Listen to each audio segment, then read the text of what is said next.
commercial? What the hell is that? Oh, is it running a commercial ad?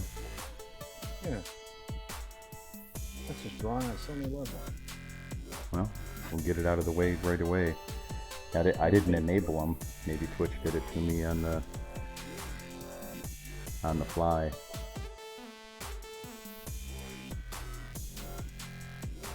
Should only be a quick one, like not even 30 seconds or something like that. No, I'm just complaining and being a jerk. That's what I do. I'm gonna have to make a mute key for you. I don't care. I don't say anything bad. I know.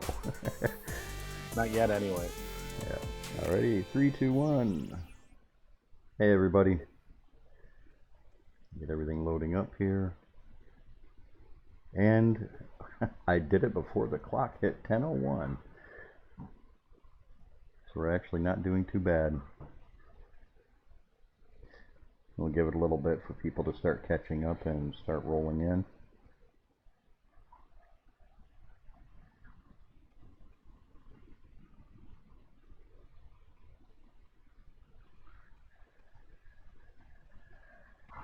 Since we're just getting a couple of trickles in and everything like that, I'm gonna make sure that my WeChat is muted. I will be right back.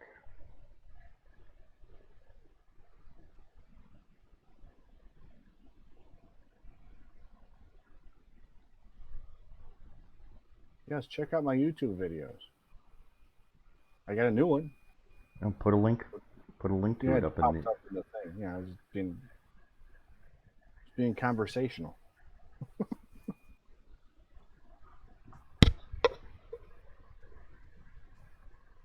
Well, tonight's topic is going to be the Slicer Shootout.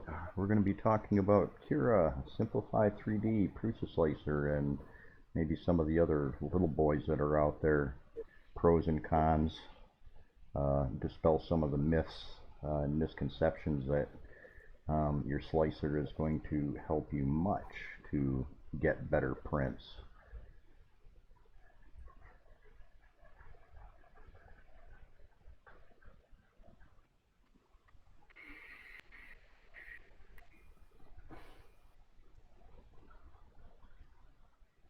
Say hello to a few more people that come rolling in, and I'm going to check that WeChat and I'll be right back.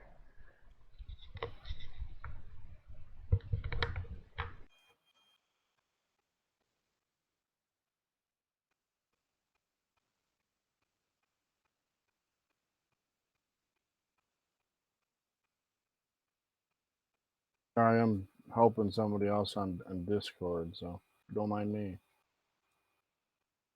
Then our Twitch went on there, so that's good. So the bot's working.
I didn't check if YouTube was working right.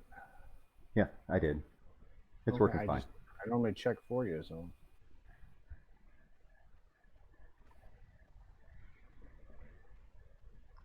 Yeah, currently printing on the lab cam are a couple of items for giveaways next week. I'll talk about those a little bit later. Testing a new filament too on the right hand printer from Geetek. I'll say this much, it is wound very nicely. That's important, though.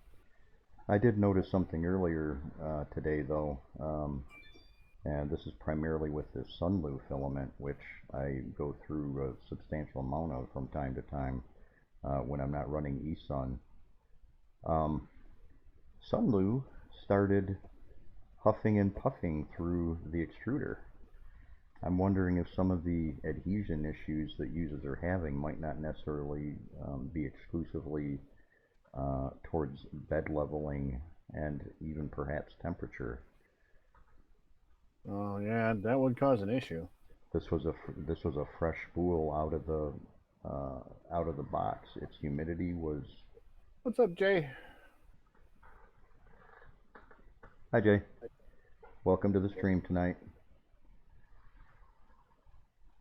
I'm pretending I'm you trying to print really thin items upright.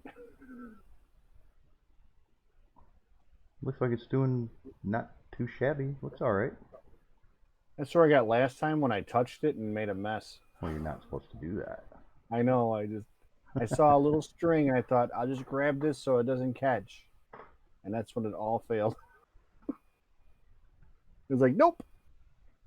Mouse. Now The God, what was it? Cura or Prusa?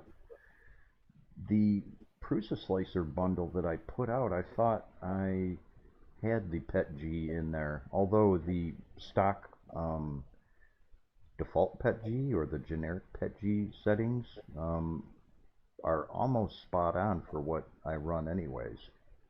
Most of the time the PET-G that I run, it's almost exclusively eSun, by the way. I run that at 230 and about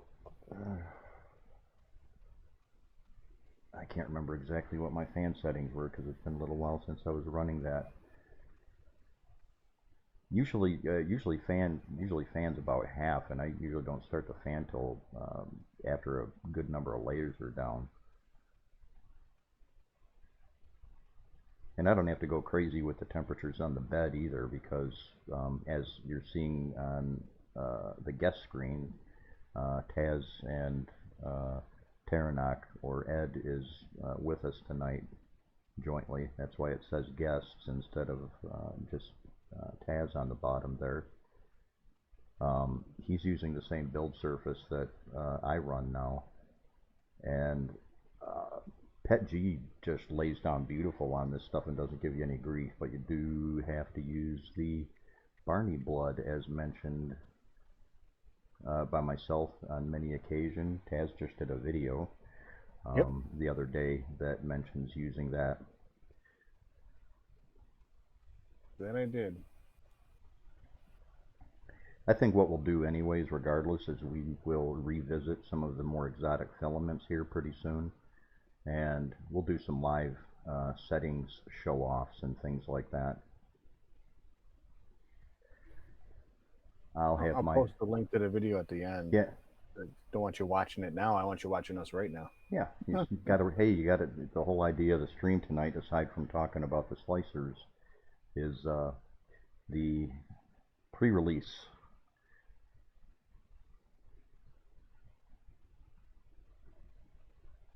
Yay, another convert. I keep telling people all the grief and everything that I see on the groups and everything like that you can just make it all go away by getting the right bed material and using the right stuff at the right time on it. I've been extremely happy with it, I gotta say.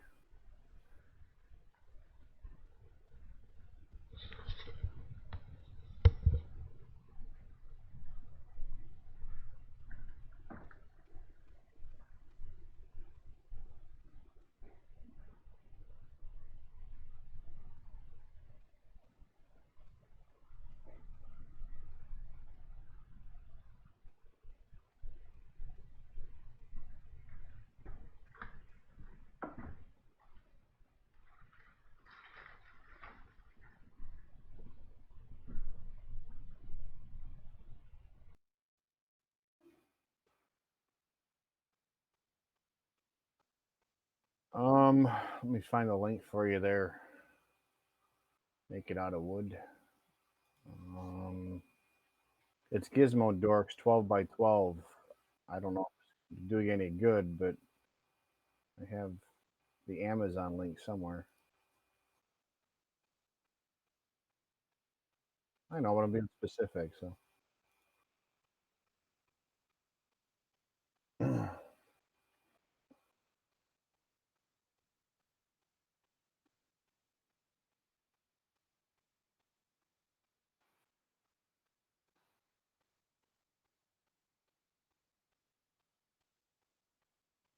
And if you go on my channel, you can see actually how I installed it. I'll kind of walk you through it.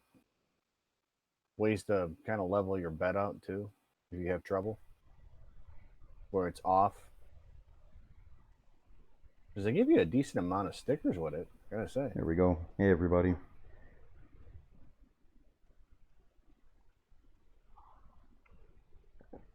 I was surprised at exactly how much they actually give you in that little kit.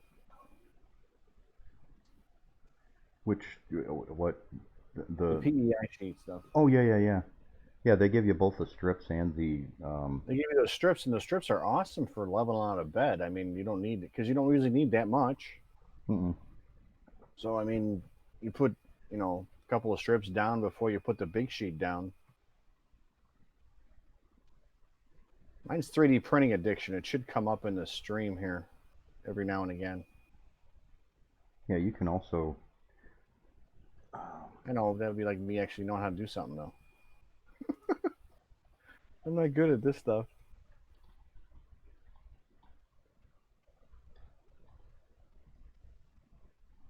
there you go. Thank you. Yeah, you can just hit exclamation point Taz. Pull that Well, that'll work. information up. I just didn't know if it worked for me or just worked for you. I wasn't sure. No. Actually, anybody can type that in. I've got a couple more commands to add to the chat command bar up on the top there that people can use.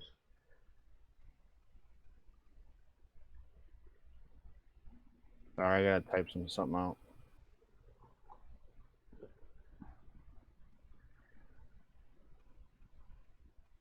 Mouse tracing.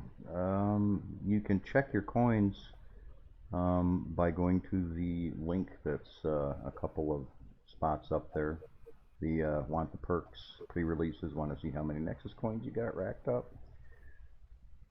If you go to that page, it'll actually show you on the left-hand side how many you've got. And for anybody just joining, part of the way through the stream tonight, you will have generated enough coins to pick up the pre-release. And let me get that image up for you guys here, so I can actually bounce back and forth to it.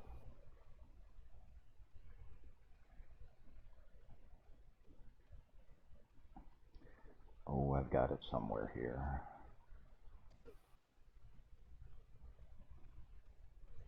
Oh, why is this not updating right? There we go.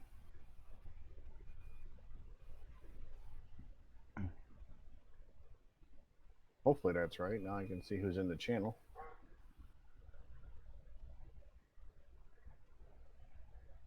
Yeah, here lately the viewership numbers haven't been updating through the stream server. I haven't been paying that attention. I can tell if there's people watching or not, though. There are a couple other spots here. Yeah, the new DiBlue GUI is being pre-released tonight. Once I'm able to do that, I'll once we get part of the way through the stream, I will correctly put the password codes that are generated for the purchase of that. Right now, the passwords that are generated for it are not the ones that you will be able to use for getting the pre-release. That's basically, you got to hang around for part of the stream for that to happen. I'm sneaky like that.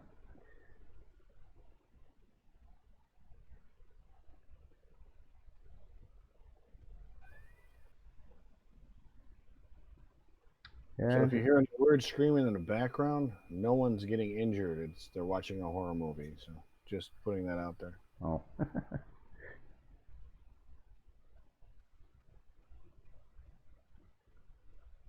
get ourselves back here.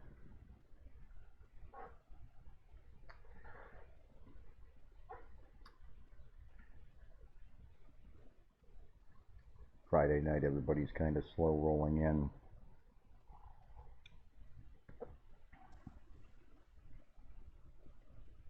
Well, I think past experience or experienced users on the channel so far, um, considering past performance and everything like that, we usually don't get started till about 15 or 20 minutes after the hour. They're like, they're not going to be up on time. I've got an extra 15 or 20 minutes. Right? Surprise, surprise this week. You don't want to watch dead air for about 10 minutes, right? Yeah. Oh, I'll throw something else happy up for a second here. Let me see if I can get this going.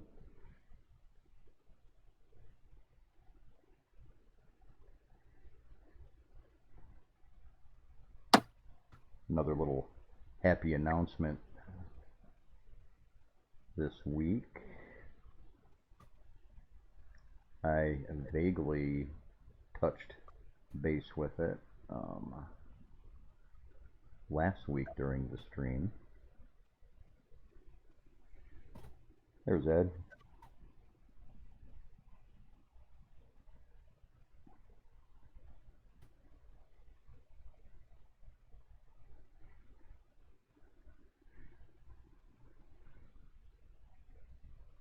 I think you should take a silver Sharpie and make some treads on his headphones. That would look so cool.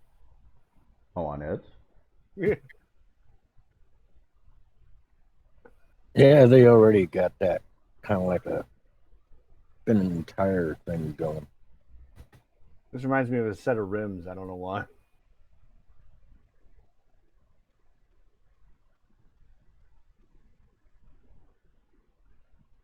So is Skittles the cat then? Is that what that is? Yes, it is. Skittles See, is I'm not the actually quick candy. tonight. Wow. Skittles is not the candy. Skittles is a cat. He is a incredibly overweight cat in Hawaii. Okay. That also alleviates the issues with some idiot out there trying to claim some kind of copyright or something like that.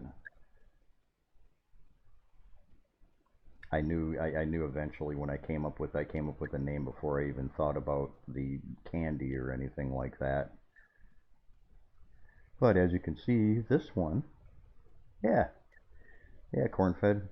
Everybody, there's just a handful of people out there that seem to enjoy the colors that come on the default GUI for the firmware. I can't stand the flat Metro menus, so I kind of did a slightly three-dimensional, nicer button look with a number of additional colors and things like that to kind of put my take on it. And that's as close as I am personally going to get with getting something close to what the default looks like. So it's looking really sweet. And I had to give it a cool name too, so.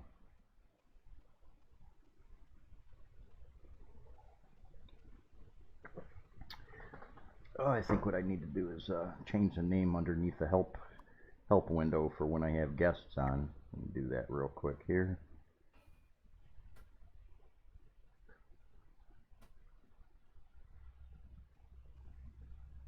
Yeah, appreciate it. Make it out of wood. Yeah, people get notifications when new videos come up and everything like that. It's all about clicking that bell and subscribing on YouTube.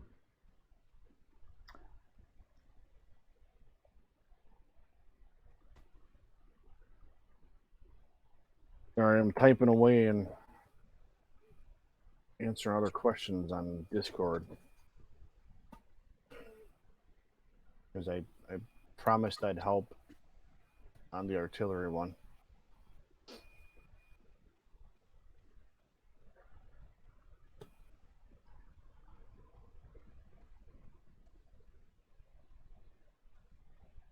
to go. Yeah, 420 on 420. I think that's an accomplishment. For many reasons.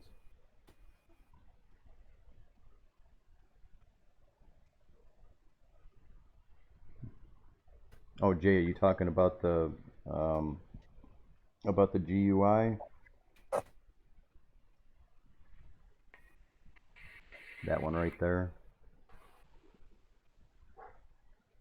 Yeah, that I'm particular to the blue one too. That's why I made it.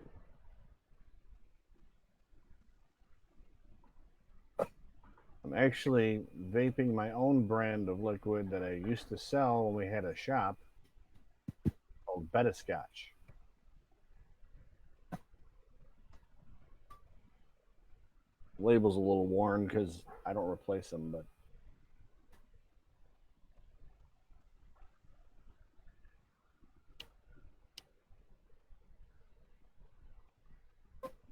Shameless plug. not like I can sell it anymore. It is FDA registered, but I never finished that process. Well, you were telling me that they instead of making things any easier, they actually made it darn near impossible these days. Is that what the case is? Yeah, well, they made it like ridiculously impossible for anybody that was like a mom and pop business to succeed because they want you to have all this testing and they don't take anybody else's testing. So if I was using a company the company that I use for the mixtures already tests their stuff, right? But they don't test it in the combination that you provide. It's like, well, if they're all tested for the same stuff, they're not going to have any residual. There's not going to be introduction of chemicals. But trying to argue with them is like, nope. They know better and you don't. So there you go. Just how it goes.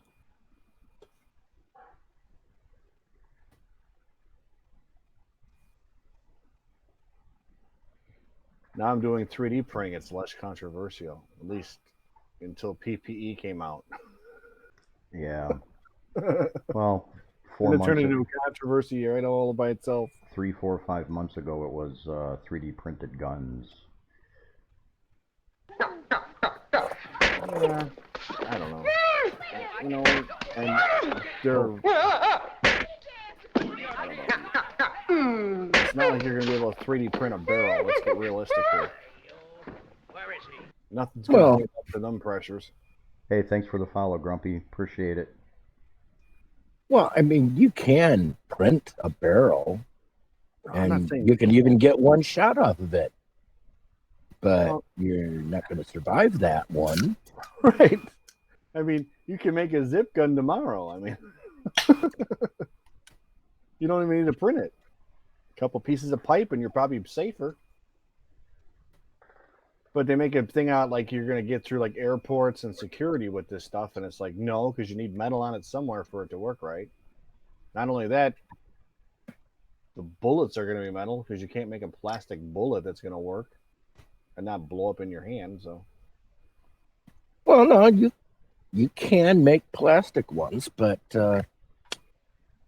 yeah, they're not going to be as effective. So it's kind of like, why? Unless you hand it to somebody to try and shoot you and they blow themselves up, that works out. Here, kill me. Well, that makes it a Darwin Award gun. Right here, I brought the gun for you to shoot me with.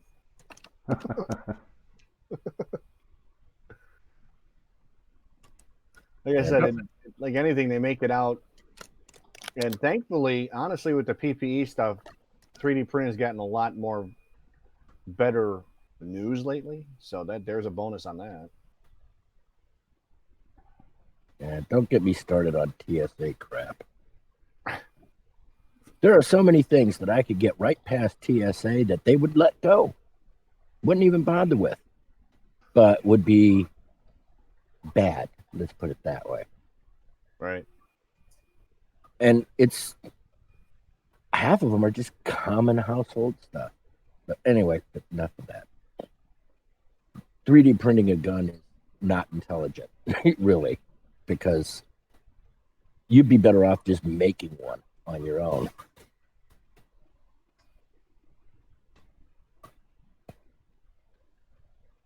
All right, Cornfed, have a good one, man. Hey, Cornfed, I updated the stream store. There's a link in the stream before you run out of here. You can go to the stream store. You've got enough points if you wanted to pick up the pre-release password for the GUI, the blue GUI. Go ahead and hop in there and just go ahead and click on redeem. I just got done updating the passwords for it and everything, so that should all be good to go. The actual files are in a 3DN pre-release section of the resource area of the 3D Nexus website. You'll be able to go there and download it.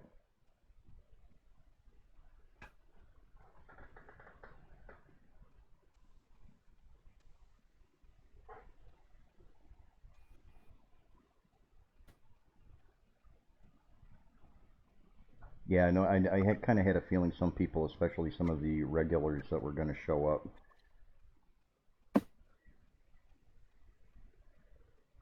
Oh, hey, Hobby. The lab printers that you're looking at in the camera right there, those are printing a couple of the 5015 fan shrouds that I put up for everybody for a giveaway next week.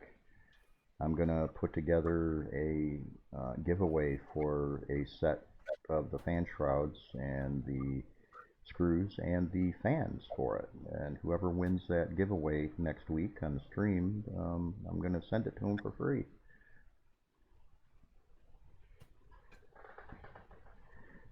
One on the left is the one that's actually going into that giveaway. The one on the right is being printed for, well, there's actually a few of them that are going to be printed for the refurbs that I have coming in on Monday. I've got a couple of artillery printers coming in specifically for the stream and for the live modifications, the live fixing, the live updates and things like that, rather than using my farm printers and rather than using the ones in the lab that you're looking at right there, tearing them apart and putting them back together, which I do not like doing. I went ahead and I got a couple of refurbs sent to me for doing that.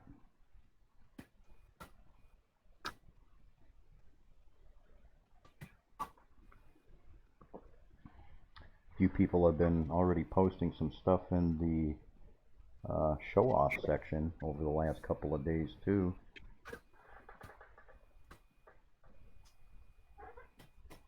We'll get to that a little bit later in the stream though.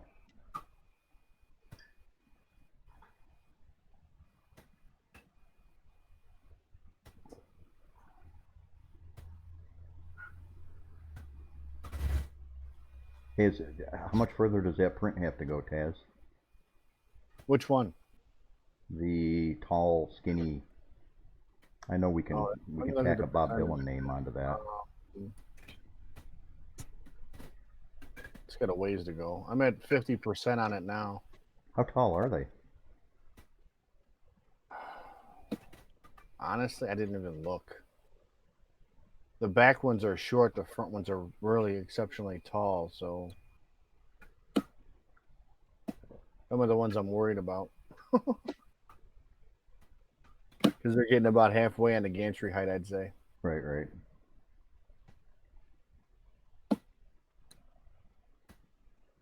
I mean, so the print's halfway finished. I'm going to say that the front ones are going to be the ones that scare me because it's going to be like half the gantry height. Stringing on wet filament. Hey Sinister, thanks for following. Appreciate it. Glad you could show up to the stream. Wet filament, the option for that is to get that filament dried out. There's not a whole lot of settings that you're going to be able to play with too much that are going to give you consistent results, rather than just taking the actual time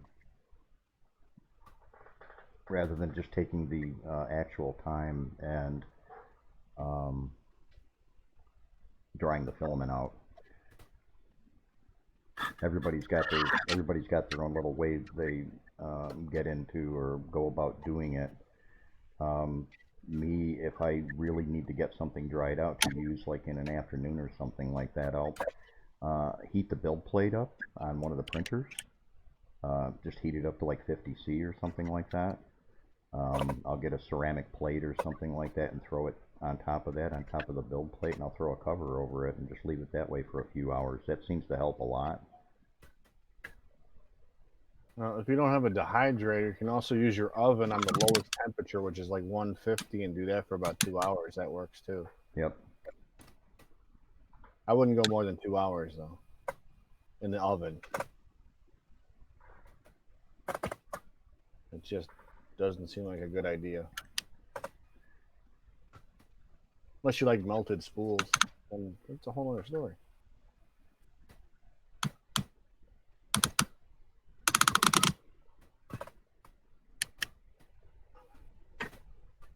What you eating there, Ed? Just sausage stick thing.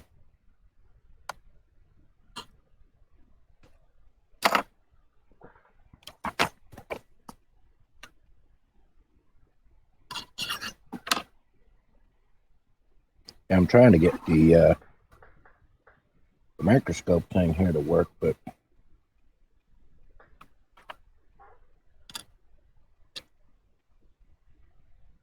I mean, I can do it this way. Can't even see it. It's just a white, glowy white light in the cam. Damn it.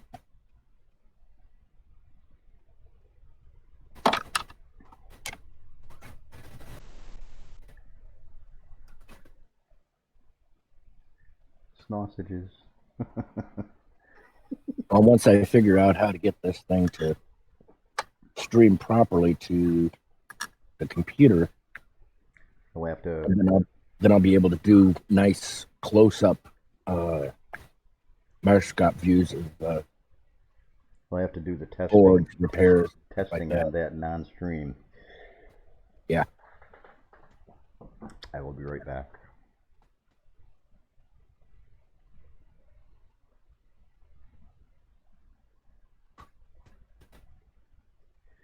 For anybody just showing up, if you've seen the advertisements out there for the pre-release of the DiBlue GUI, you can follow the link that is in chat for the Stream Store, or you can type in the command Stream Store, and that will give you the link as shown. That'll take you right to the store. You can see how many coins you got racked up. And if you have a Sidewinder X1 or a Genius, you can redeem using your Nexus coins to get the password that is used to unlock the file on the 3D Nexus website.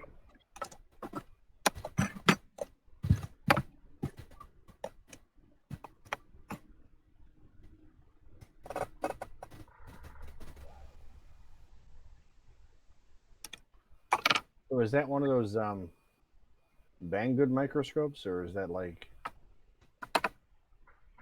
No, this is a. It's called an Enderon Star. Okay. I mean, because I bought one of those and it said it was USB and they lied. well, it's strange. I've got the USB to work on mine. Right. But that was on another system, and it worked great there. Had it on nice big 27-inch screen, 4K, everything. For some reason, my computer here is not recognizing it as a USB device. There's some kind of a error with the driver. Ugh, that's a pain.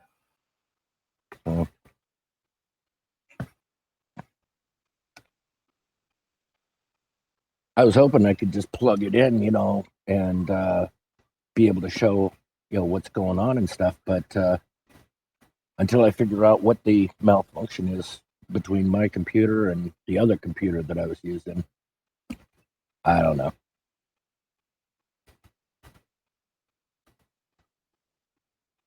Well, at least you got the stand with it. See, now the one I bought, I had to print my own stand because the one they gave me was like a suction cup that didn't hold anything. Oh, you got one of them really cheapies. I It mean, worked not though, because like when I had trouble with the pins on the artillery, and I couldn't really see what the issue was, it worked good. I just had to print out on another printer an actual stand to keep it stable because the suction cup kept falling over.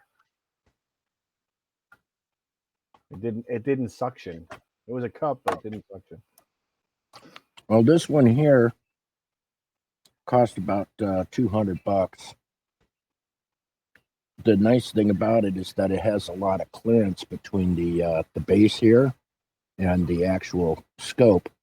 So I have plenty of room for putting a circuit board or whatever I want down here, Right. and being able to, do what I need with the soldering iron or, clamps, probes, everything else like that. So, plus it has this nice 5-inch screen on it. Yeah, it's cool. I mean, I'd turn this thing on, but it'll like totally blow out my other webcam here. But I don't know. I might be able to get it to turn down enough that it wouldn't do that bad. But I'll figure out how to get this thing to actually work where I can link it back and forth. Kind of like what you're doing. I don't have that fancy system of oh, choose this feed. Oh, choose that feed.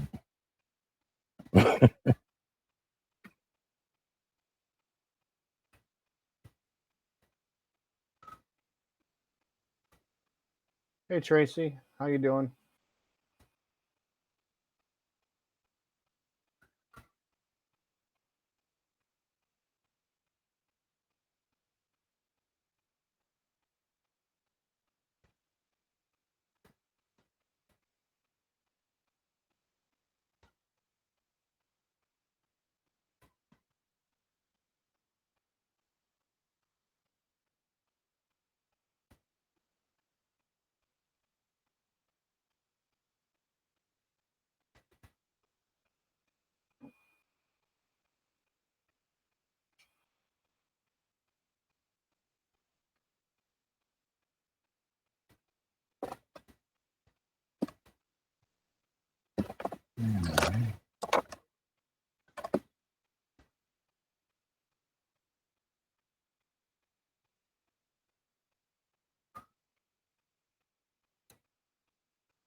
So what is your preferred slicer? And why? I don't know. I don't really have a preferred one. I tend to bounce around between so many of them. I've used Cura, used Simplified 3D. God, I used Repetier Host. Did some Octoprint stuff. There's the only one I haven't done yet is the Prusa slicer, and that's what Earl has been working with mostly. So I probably will get into that sometime in the real soon. But I've been guess stuck on Cura from like day one. I don't know why. I like the interface. I played around with Prusa. It's okay. It just seems like it's overly complicated. I don't know why. It's just a different interface, that's all. I know the UI just irritates me. It's like, I mean, I like the way like I've actually sliced with it, and it comes out nice. But trying to get me there, Oh, it hey just doesn't Tracy. feel smooth. Welcome to the stream. We got Tracy on from Artillery. Yes, I already said hello. Yeah, well, I'm busy running stuff in the background here, so I haven't said hello yet. No, I know I'm being funny. I'll fix you. Yeah, I even used the Slick 3R. I guess that's how you pronounce that one. But Which is the Prusa slicer now. yeah, that's technically true. So Yeah, nobody I just haven't used it since it's changed to the Prusa slicer. So. Long time. Hmm? Slicker's still out there, but it doesn't get updated nowhere near as much as the Prusa slicer does. Not anymore. Well, Taz was just asking me which one I prefer, and it's like I've worked with different ones for different reasons.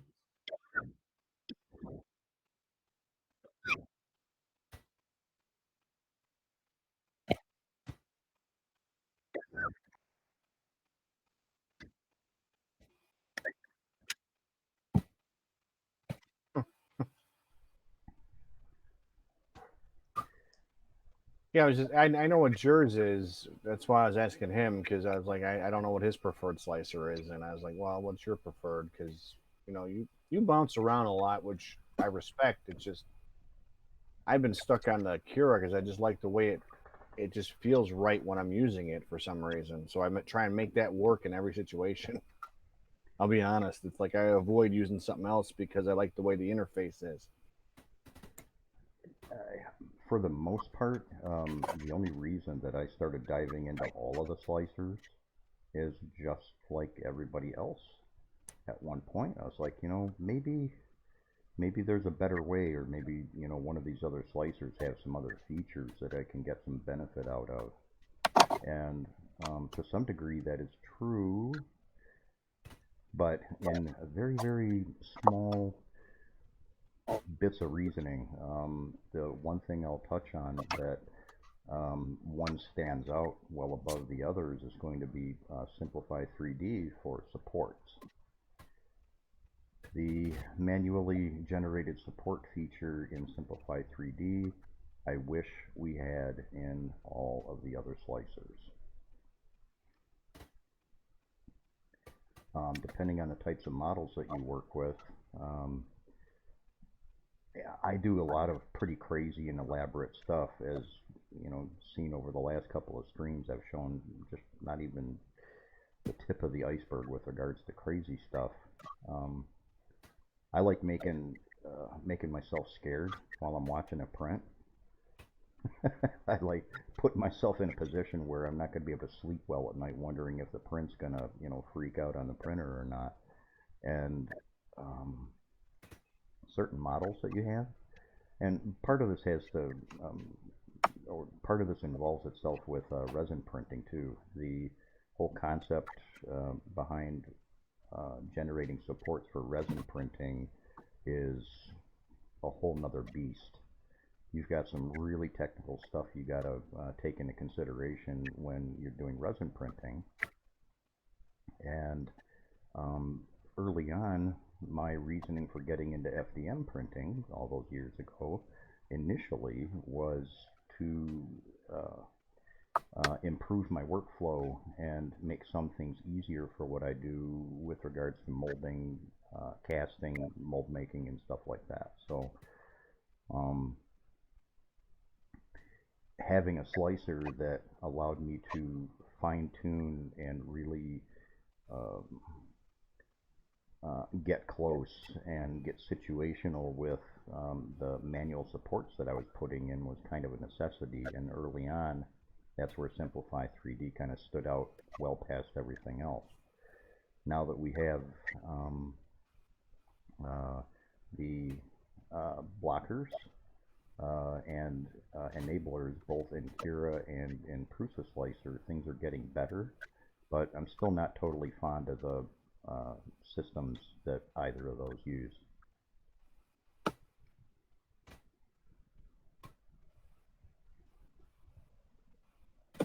There's a fair amount of people watching the stream now. Welcome to the stream, welcome to the show. Subject up at the top there, we're talking about the different slicers. We're kind of having a little bit of a shootout and answering some questions with regards to the pros and cons, ins and outs, why one may be better in some cases and why some not so good. Additionally, the other part of the stream is involving itself with the pre-release of the DiBlue GUI for the advanced Marlin that I released earlier this year. Let me show you that right here. There she is right there. Anybody watching the stream over time should generate enough of the Nexus coins to be able to go to the stream store, which, let me get this guy up here for you. You can type the exclamation point stream store in anytime you want. The bot will also put it up from time to time. You can click on that link and you can go and see how many coins you've got racked up, and already the password generators are enabled for the Genius and the Sidewinder versions of the GUI.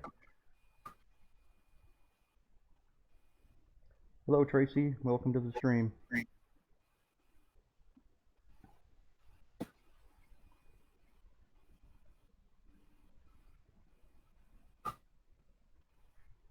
There's a fair amount of people watching tonight already, but you all are being pretty darn quiet. I took a shower before. It's not me. What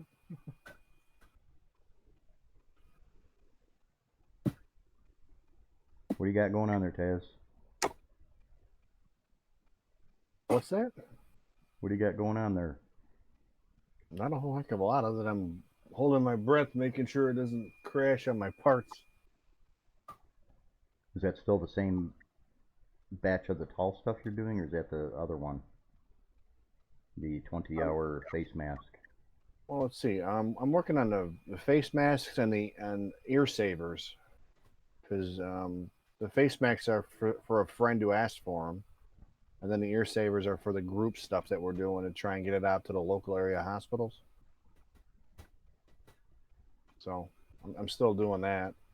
Yeah, Tracy was telling me, I didn't mean to get off track with that, but I was talking with Tracy earlier today, and artillery is going to be moving to some new offices. They're going to have a video room, and at that point we'll be seeing those guys coming in for video chats.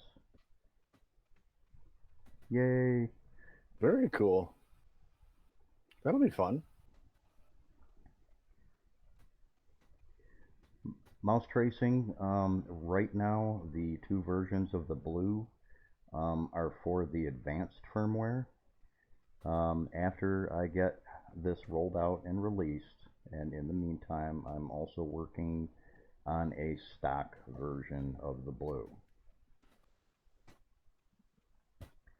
It's just the stock, you know, the factory default artillery firmware is kind of at the back burner area with regards to these GUIs. It's all about the advanced firmwares right now. In addition to that, next week, a little bit of an announcement for the new people that are or have been showing up. A little sneak peek of the Skittles GUI, which is going to be my take on the default factory GUI, but also bringing those colors and that schema into the advanced firmwares with a little bit of a twist. If you notice the teaser that you're looking at right there, the buttons are three-dimensional. They're just not flat, nasty, ugly, in my view, my opinion anyways. Mouse tracing, the advanced has the mesh bed leveling. That's part of the whole idea behind the advanced firmware that I released, yes.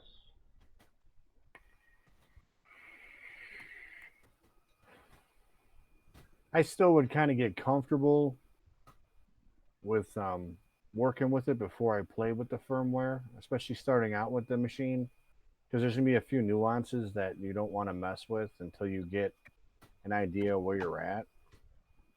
I mean, I'm not one to avoid modding by any stretch of the imagination, but I did use mine as stock primarily for a year before I decided to do anything out of the ordinary. Because I know from past experience that when you get sucked down the rabbit hole of doing mods and don't quite know exactly how the machine works, even firmware, you can throw something off and then you're lost. So I'd say get your feet wet first and then roll with it. Case point, I didn't come out with the advanced firmware until January, February this year. All of our printers here have been running stock for practically that whole time since last May, June. And I'm going to say, surprisingly, out of the box, the artillery stock was one of the few you didn't have to do anything to out of the box to make it work right, which was impressive to begin with. At least on my end, because I mean, my enders are pretty much baby geniuses, if you want to call them that, by what I've had to upgrade to get to where I wanted to get to. If that had been out when I bought those, I would have just went with a genius, honestly. Make it out of wood. I haven't had or felt a need to add any more cooling to the setup that I have on all the printers, actually. The 5015s by nature push a pretty good amount of air. And as you're looking at the two that you're looking at in the lab cam as well as the other ones here, I rarely, if ever, have to run the fans any more than 50%. So, in my view, my opinion, all you're doing is adding weight to the extruder that really isn't necessary for practically no benefits. I can already pretty much, and you can do this on the stock if you have a really good fine-tuned setup. It's not as easy, but I can bridge. I can run a bridge just about all the way across the build plate from corner to corner. So that's why I chose and decided to go with the particular setup for the 5015s that I have right there. I'm still going to call BS on that and say because you had a whole bunch of them in storage that you decided to use them. I didn't want to buy any more either. I mean, I've got... Right? I'm just saying, you had them and we're like, yeah, I'll just throw this on there because I got them in stock. Part of it, too, was it was far easier to design around the 5015s than it was the stock ones because the stock ones, the wires were just long enough. And if you tried moving the fan too much, my wires were short. So yeah, no, I get it. That was another issue too. Case point, since Make It Out of Wood brought up the 5015 fan, next week for the weekly stream next Friday, 10 p.m. We're going to be doing a giveaway. As a matter of fact, what's printing on the printers that you're looking at right there are the same fan shrouds. I'm going to put together a 5015 fan, the screws, bolts, the nuts, and the actual printed shroud itself, and I'm going to be giving away one of those free to whoever wants it. Who wins the contest next week. I had to roll back on that. Scratch that. Yeah. I could see right now 500 people are going to, well, send me one, send me one. Right? What are you going to do? You're going to run like a contest or like... It's going to be a random roll for people watching the stream. Okay. And the random roll, it'll pretty much pick an individual person to win. And it'll announce them, and whoever that is, I'll get their information from them and I'll send it to them. Cool. That'd be something to get, huh? Also to get rid of that mound of 5015s that I have here. Now, this also brings up another issue that a lot of people encounter and they don't realize until after they find out the hard way. Half of the fans out there, the other half, sometimes you'll get fans in that the polarities will be switched. Yep. That happens quite often. This is another reason we ended up with the microscope. That's what Ed was playing with earlier tonight. We're going to show you guys how easy it is to swap out connectors and just to switch things over. You can do it with the tip of an X-Acto knife, a very, very small electronic screwdriver. Ed, it's probably easier with a tip of an X-Acto knife, isn't it? Oh yeah, definitely. This guy. I mean, these are basically all the tools that you need. An alligator clip to hold the thing down, and an X-Acto knife. And you go in there, you press the wires down, then you press inside, press it down, then the wire will pull right out, and then you switch the wire. When you pull this one out, you immediately put it in the other side so that you don't get it messed up. Drop it in.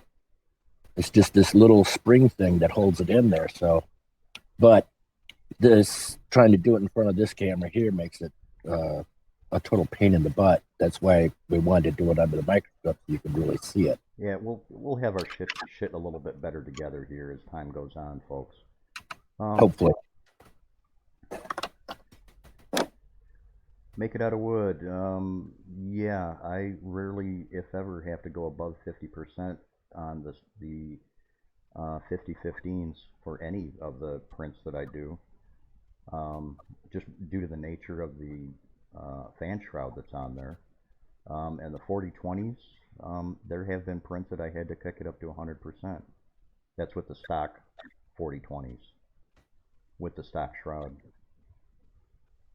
Yeah, I'm usually running the stock at 100%, and then now if I'm doing PET G, I'll drop that down to 30 because it's just overpowering. I'm going to refresh my coffee, folks. I'll be right back.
I never realized it, but the polarity actually matters on the ribbon cable because of the way they run it, I guess. So you have to make sure that it's the right direction when you plug those in, because one way it doesn't turn on, not like normal. When you plug it into the motherboard, it doesn't matter; it'll go either way. But with the ribbon cable through the artillery system, it's not bipolar. So it is important to know that if you think you got a dead fan, try switching the leads around. Well, yeah, if you plug the thing in and the fan doesn't run after sending the right command to it, yeah, there's a good possibility that the fan's on backwards, and you need to switch that immediately, like turn off power immediately, because some DC motors and the drivers will work all right for that, but some of them will burn up. That's one of the things that you have to take into account is you may have the right voltage, but I've seen one or two people now that if the fan that they have on there, like like this one here, if it's a 1.2 amp and then you sit there and you put something like this one, that's a 1.5 amp.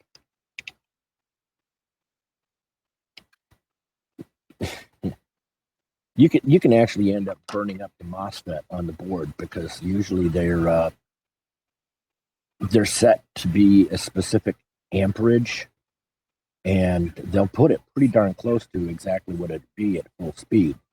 And if you put something that draws even more, then there's a possibility that you could blow up your board, make it smoke. That's a bad thing. Yeah, that will not be good. Usually you can get away with, like, you know, if it's 1.1, you can go to 1.2. You're right on the edge. But when you start getting, you know, a couple hundred milliamps, I mean, that's when it can get dangerous because it'll draw too much power, and you don't want to replace the motherboard on your printer because you plugged in too big of a fan, because that's not under warranty for one thing. You know, that there's specific sizes that you put in there. Hey, Stevie. Welcome to the stream.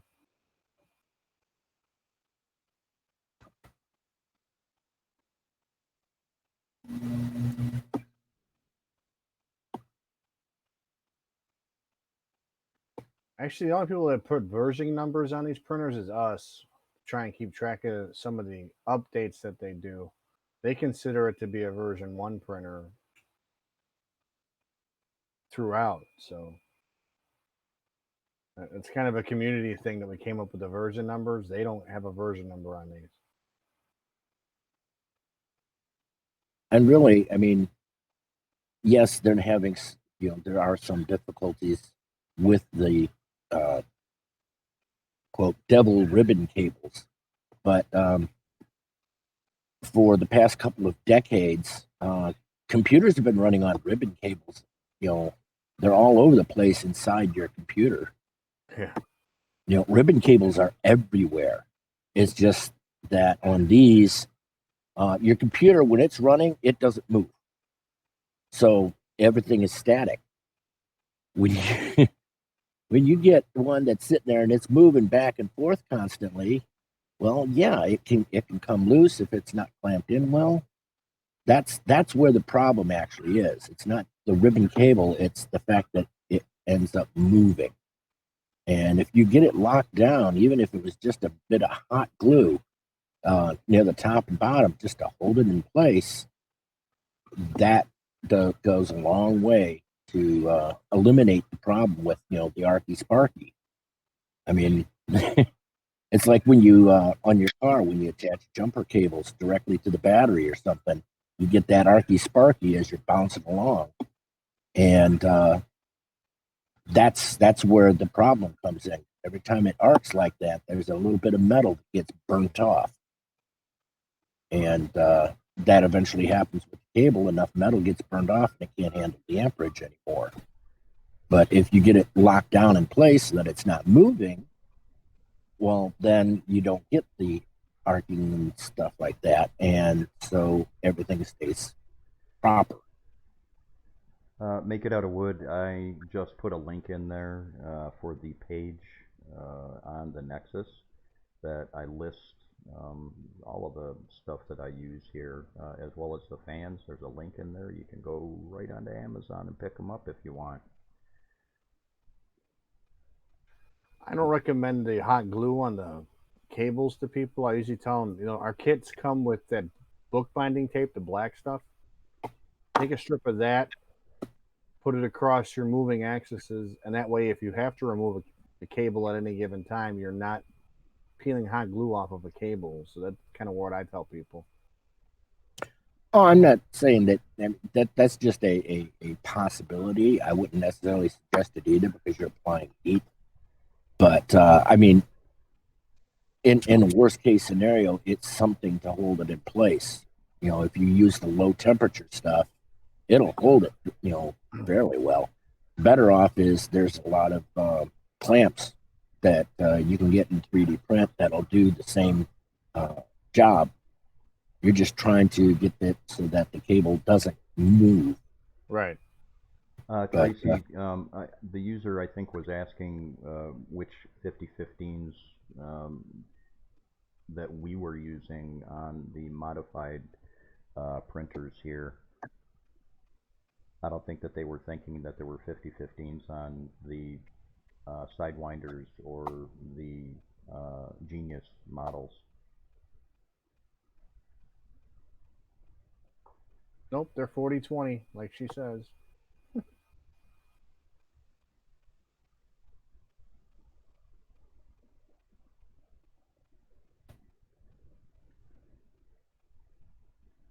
Tracy, that's really cool. Your icon, your avatar profile icon from YouTube looks like a really, really cool Christmas ornament on my end.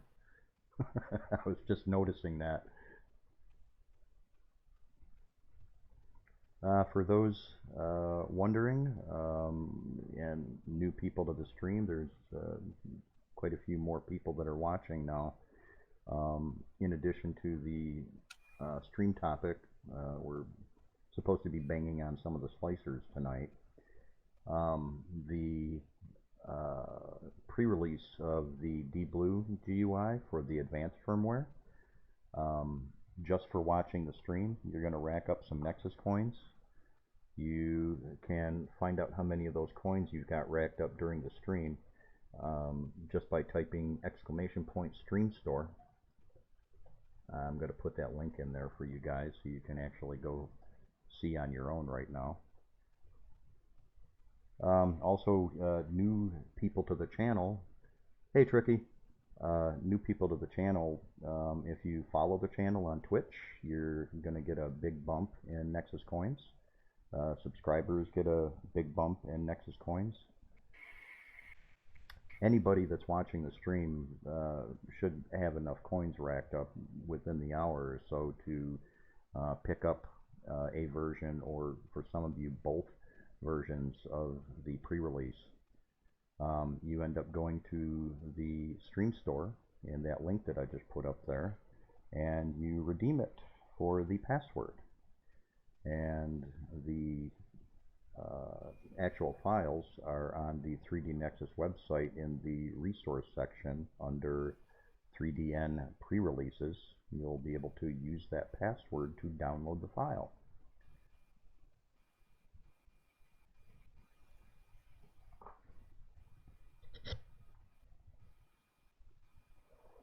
And since we're on the topic of the GUIs, I'll throw that little guy back up again too. This is a preview of a little teaser of the Skittles GUI that I will be pre-releasing next week on the stream. Same conditions and scenarios that we've got going on with the DiBlue right now. A number of users have expressed interest in a stock or something a little bit closer to the stock GUI that everybody's used to. Personally, this is my opinion, I can't stand the stock GUIs on any of the TFTs. What you're looking at right here with Skittles, and Skittles is a cat, by the way, not the candy. The preview that you're looking at right there is my take on those flat colors or multicolors with not so flat buttons. They're actually three-dimensional, just like the standard advanced GUI buttons are. They look a lot nicer. So I hope you guys are going to enjoy that too, the ones that decide to use that. One of the other users had mentioned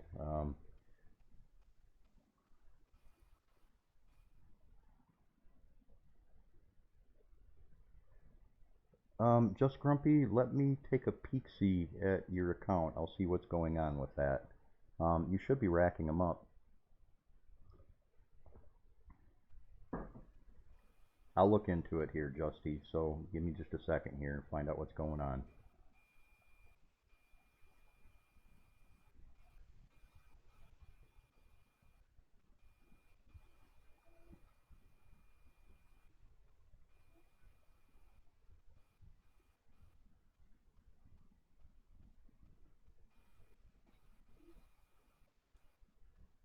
Just Grumpy, I am showing that you've got 400 points racked up. You might have to go back to the store again. This is a relatively new or a newer feature that Twitch put in, and it wouldn't surprise me if the numbers aren't immediately updating on the store.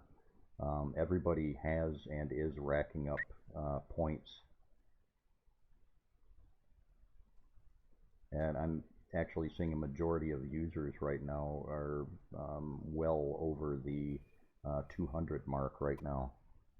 Not everybody, but we're getting there.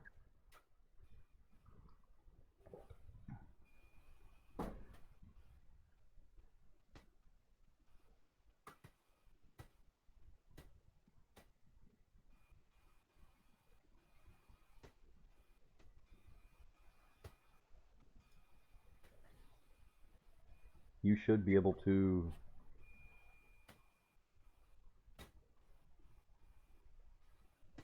Okay, there you go. That's good to know, That's good to know, Just Grumpy. I was in a different screen, so I couldn't see what chat was doing. There's a operation like this in our studio and everything like that, especially since it's been a number of years since I did anything with Twitch or streaming in general. I'm still kind of getting used to juggling everything.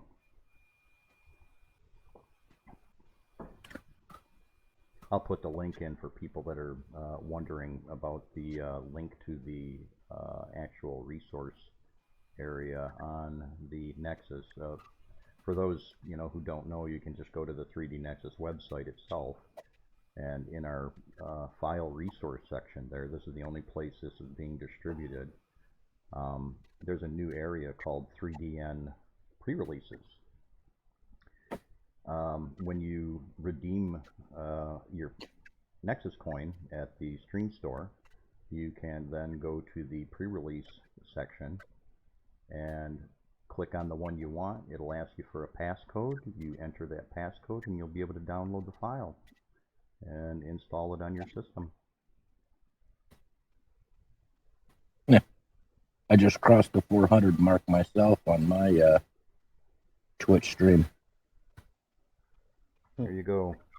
And chat just got a message that you just redeemed it, so everything's working fine here.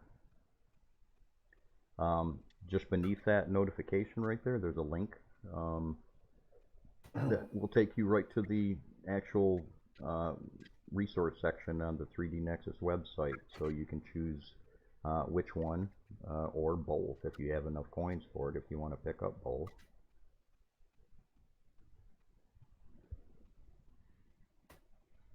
Hey Tracy, are you still here? I don't have access to that screen right now, not where I'm at. I'm kind of roaming around in here. I'm checking other printers and doing a couple other things here.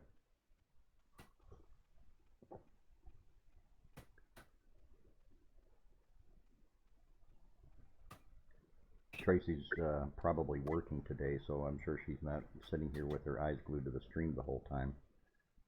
I'm not seeing her on YouTube. Hey Juggalo, Mike, how's it going? And then for some reason Twitch's update isn't really...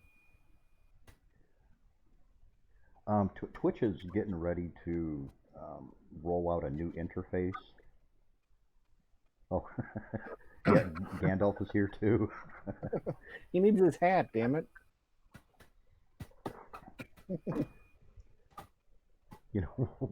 We'll get a poll going during the stream next week or whatever to see if we can get Gandalf a hat.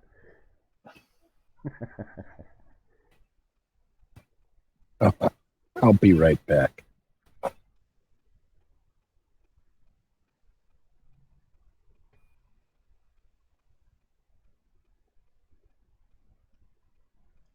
Hey Taz, say something. Flip the camera. Something. Flipping camera. There we go. Thank you. All right. And I suppose I can come back. I want to know what's behind the screen. Just saying. Oh, We could do a Wizard of Oz reference or something like that. Stevie, you go to the Stream Store. I'll put that link up for you. It also comes up on its own.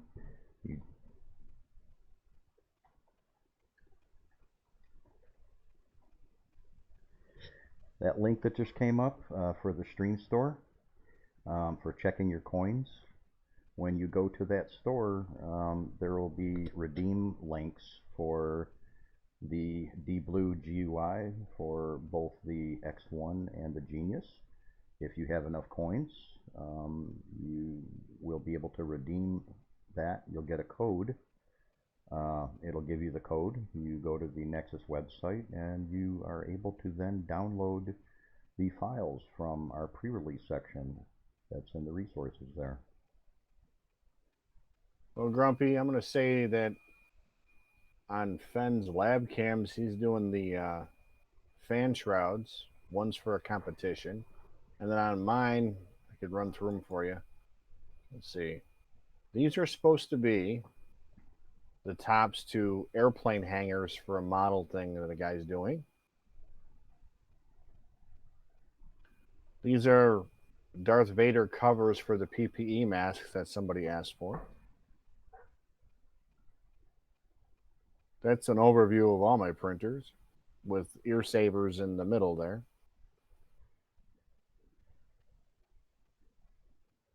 And this is some more ear savers going on. But I've been kind of monitoring this one because they're precariously set up and I'm waiting for the domino effect. Because it's happened, but only because I touched it last time. So this is, and I'm going slow too, Fen, just saying. Optimism, optimism. I'm going slow like you told me, so. Oh, the red and green versions. I knew that was going to come up. I've been waiting for it. All right, let me go back a screen real quick here.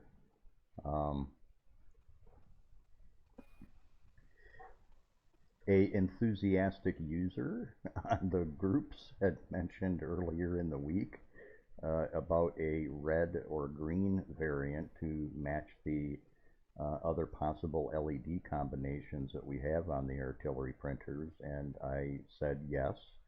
I will do a red and green glowy version to match that for those of you that like running the red LED or the green LEDs. One of the cool things about this GUI that I really didn't realize right away, and it was my son that kind of prompted me to test the theory and try it out. Yeah, I wasn't trying to point any fingers, Mike. The DiBlue UI looks awesome in regular office light. I mean, it just looks really cool as it is. But it really shines if you're running the blue LEDs on the printer and you shut the lights out. It just kind of adds a alien / otherworldly kind of glow and effect to the whole printer. It just makes it look really cool. Being a gamer, our gaming rigs and everything like that are always decked out with a lot of LED light shows and things like that and everything like that. That's kind of the direction I was wanting to go with this. And I needed to make a batch of icons that are a little bit more closer to the classic, but still my own, if you will. So, yes, a red and a green version is forthcoming. I'm just not going to put an exact date on it. I'll say soon and put a trademark over that soon. So.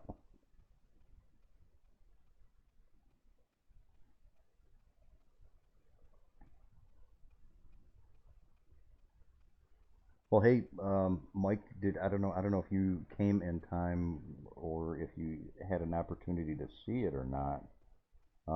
There's also chat's kind of scrolling off a little bit crazy. There's also the Skittles GUI. And the cool thing about the GUI, folks, is once you've installed the firmware, if you want to change it up, you get bored or something like that, You don't have to you don't have to dig into the printer or anything like that. This is just putting the files on an SD card, sticking it in the printer and turning it on, and it'll update GUI all by itself.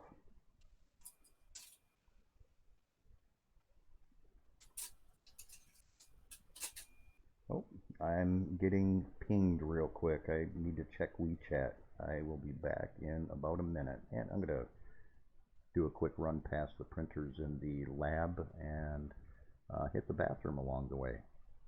So you've got Taz and Ed to entertain you for a few moments.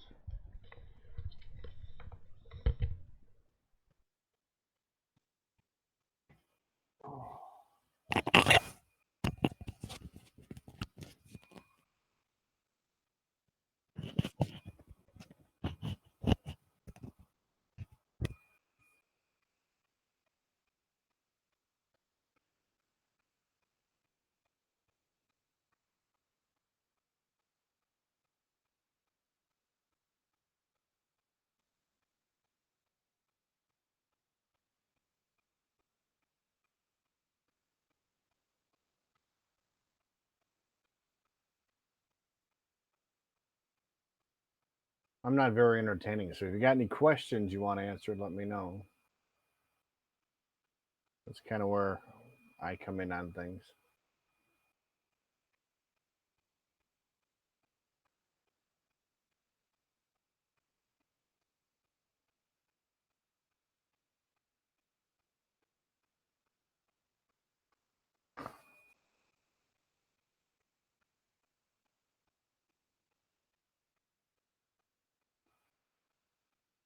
Yes, the 4.5 profiles and machine settings works with either set.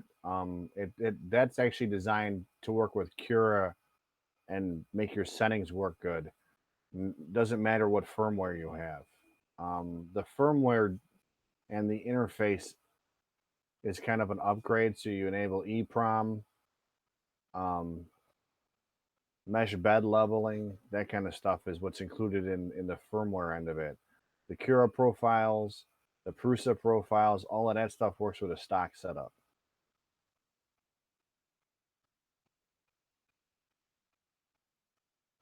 So the firmware ain't gonna make a bit of difference on the slicer end. It's just a matter of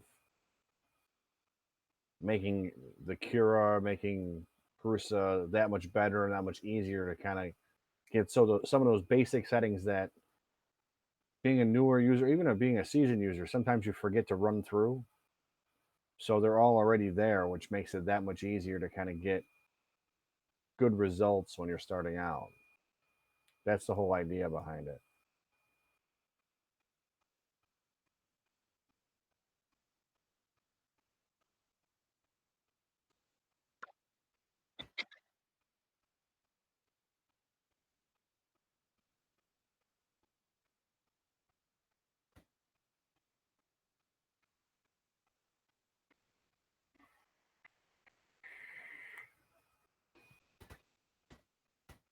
I'm watching because today, for the first time in a long time, especially on my artillery printers, I had a weird layer shift. I don't know how that happened, but it shifted like sideways. So I guess I could pass them off as like, when Darth has his mask melted, I could probably say that's what these are. So I'm not wasting filament. And just do a little bit of creative editing with a little torch or something, heat it up. Right? And just make it melty and say it's Darth when he's gone.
Yeah, because I stuck with, what was it, 4.1 for the longest time.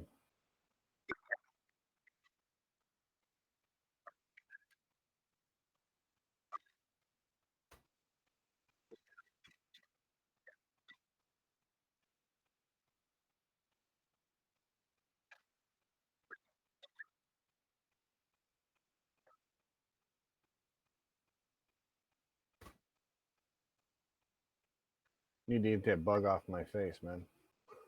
I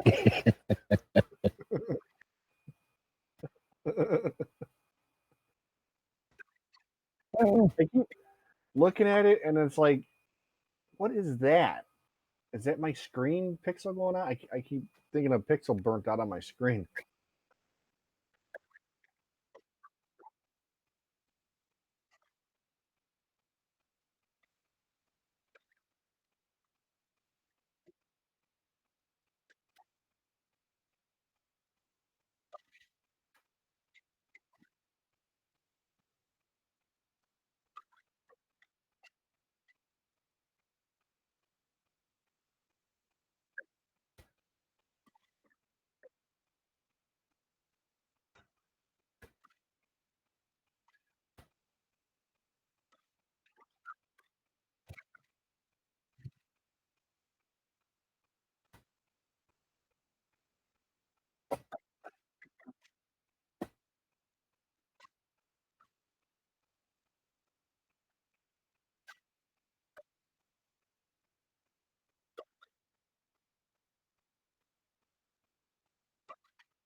So Grumpy, the fan, like I said, the wires may have been reversed because I know the polarity doesn't reverse on these ribbons. You have to have them the right direction, and sometimes they're marked wrong even at the factory. So you can try and swap them around inside the JST connector and see if it turns the fan on. And you can test that by not taking your whole thing apart. You just unplug the fan and plug your one you're checking out in if you want to. I have a mini power supply that I crank up to whatever voltage I need and test my stuff out before I put it on. But that's probably what happened when you did the swap, was that you had the wires reversed. And on other systems, a lot of times it'll work both ways, but with the way the ribbon's set up on the artillery, it's not going to accept it.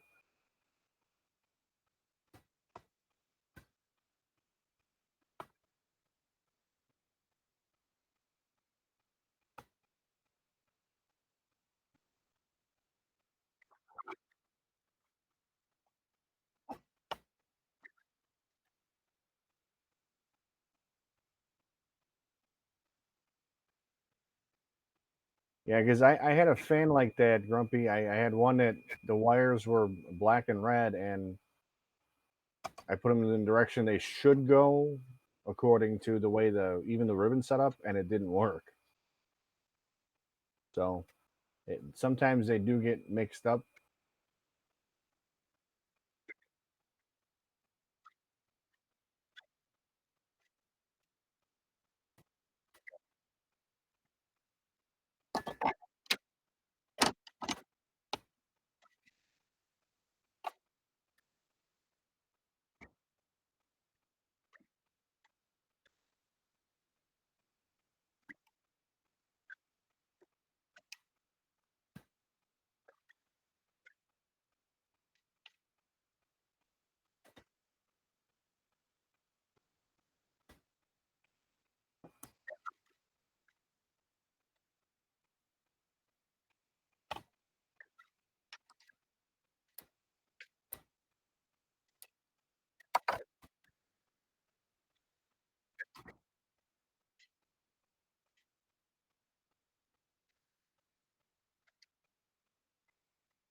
This is what I'm talking about. When you pop these things out, I actually had the black wire that I pulled out of there.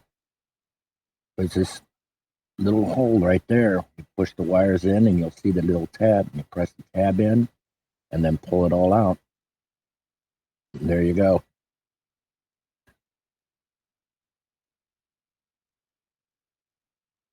And then what I would do is I would get this one, and when I pulled it out of here, I'd put it over onto the other side. Hey, it doesn't help that this whole time I've had my mic off. Bad. I've been talking with people and explaining things to people along the way, and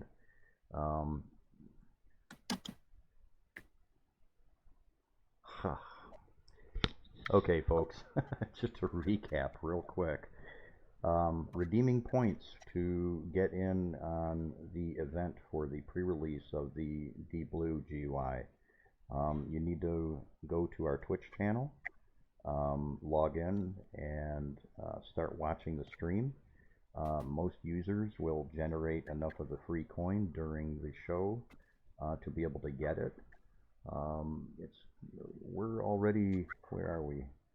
We're already an hour and a half into the show, so anybody that's new that follows the channel, I'll see the notification. I'll see to it that you rack up enough points to kind of catch up with everybody else.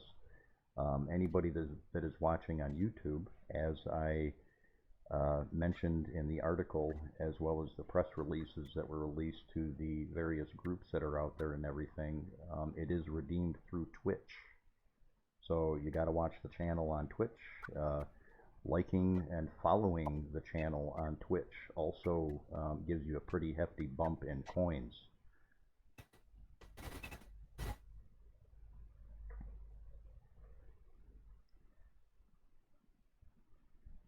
Well, Wicked Jack, it only takes a few minutes to... Hey, thanks for the follow, one man, welcome through.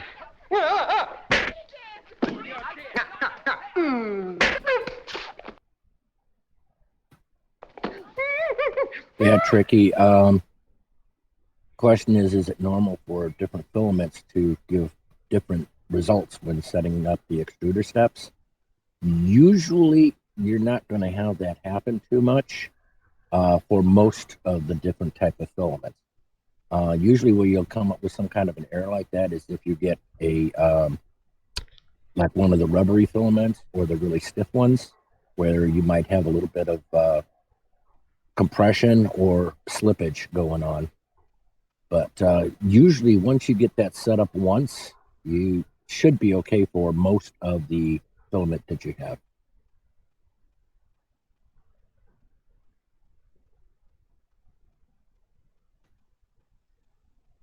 Mike, it might have been because I really wasn't talking directly into the mic either.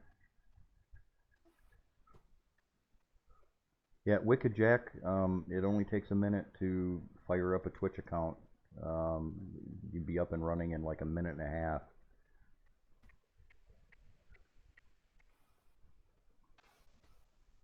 Yeah, unfortunately, I don't have any way to run the pre-release event through YouTube. YouTube just sucks that way. I didn't have a whole lot of option.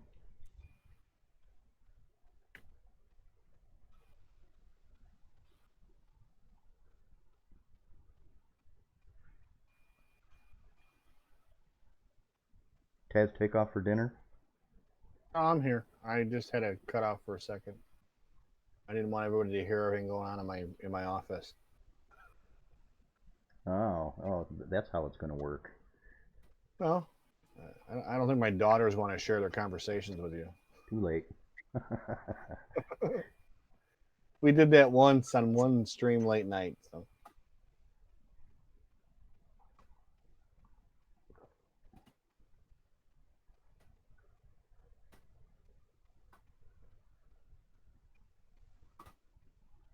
Yeah, Mike, my volume should be a lot better. Like I said, I had my mic kind of tilted up and out of the way. I was busy answering some questions in the background here and doing everything to keep the stream running properly.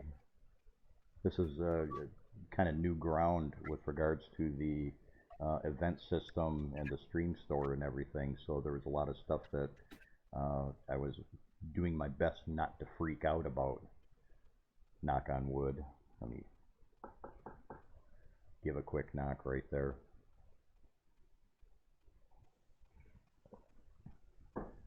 I got to try to raise the pitch on my voice a little bit sometimes too. I've got a low voice to begin with, so.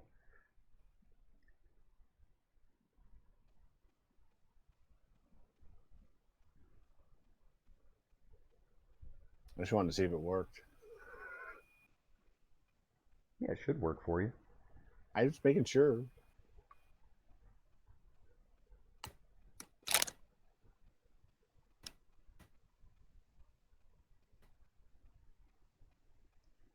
Hey, I Stevie mean, I haven't put a Anderson. video out in a while, so.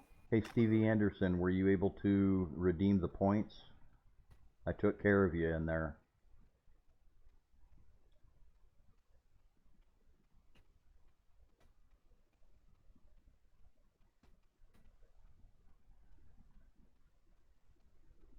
I think I'll make a debut on the camera in just a minute here. I'm going to check one or two more things, and then I'm going to sit in front of the camera and not get out of my chair for a while. I've been everywhere tonight. Be right back again.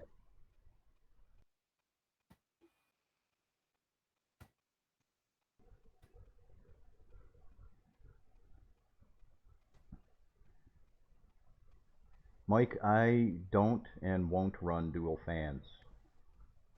There's only a single fan on that. There's no need for dual fans at all, in my opinion. Speaking of which, I had mentioned that earlier to people. Currently what's printing on two of the lab printers that you're seeing in the stream right now are the same ducts that I use on the printers. One of them is which... Hey, thanks for the follow, Wicked.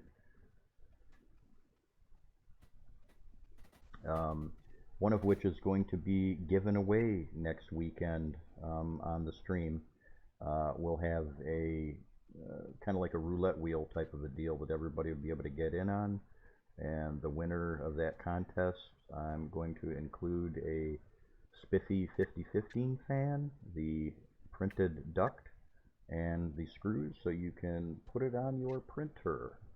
Whoever wins, wherever you're at in the world, I'll get your name and address and information, and I'll send it to you. Mouse tracing, yes, that is the same duct that's in the model section on the 3D Nexus that I just put in there recently. And for those having that inquiry, the fans that I use, I've got a link for those I'm pulling up for you right now. I should actually put that on an auto chat so I can type a quick command. I should know better that a lot of people were going to be asking about this stuff.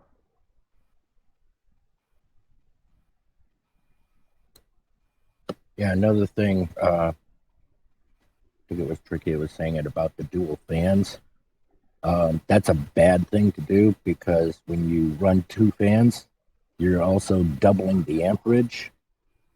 And doubling the amperage is a good way to let the smoke out of your motherboard. And then nobody's happy. Don't let the genie escape. Ooh.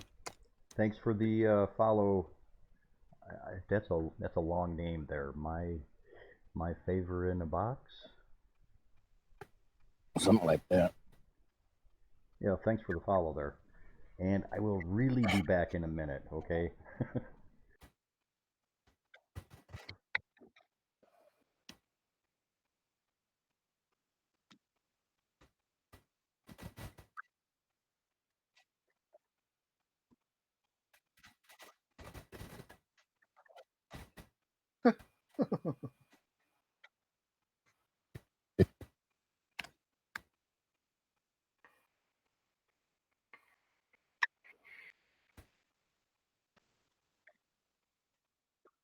I'll get it. I got it.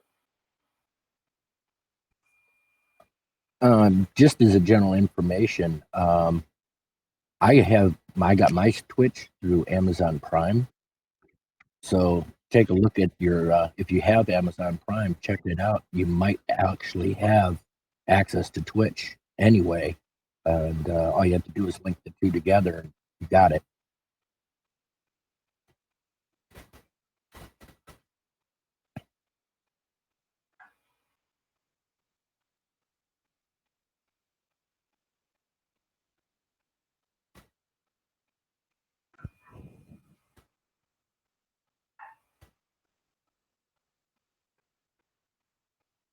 Yeah, I don't hear Curly making all kinds of noise, so that's something because I have the volume off watching the stream so it doesn't feed back, but I don't know how loud he's got that.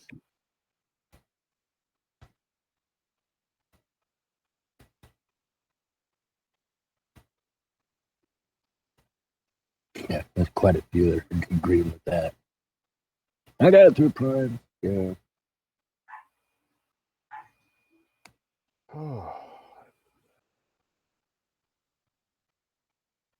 I never really thought about it all that much prior to us coming up with this stream. I don't like watching other people game. I do it myself, and I don't think I play well enough to stream myself doing it. So it's like, yeah. Right? I used to, but Well, unless somebody likes seeing me die in spectacular ways, you know, oh god, you know, just got ganked. I don't want people seeing me throw a fit when something doesn't go my way in a game. So I used to be really bad when I gamed. I've broken mice and keyboards and a full glass display by accident one night throwing stuff. So I usually don't get that kind of mad when I'm gaming. I mean, I'll get a little bit of, you know, the tension going on, but I actually get more angry when Windows decides that it doesn't want to do something, or the computer decides that it's going to be ornery and mess with something. Like I occasionally had some problems with the keyboard. Like, you know, wanted to beat it into submission. But now I've got it on a little USB switch, so when it starts messing around, I hit the switch, cut it out of the USB, run over all the keys, and then plug it back in, and then it works fine.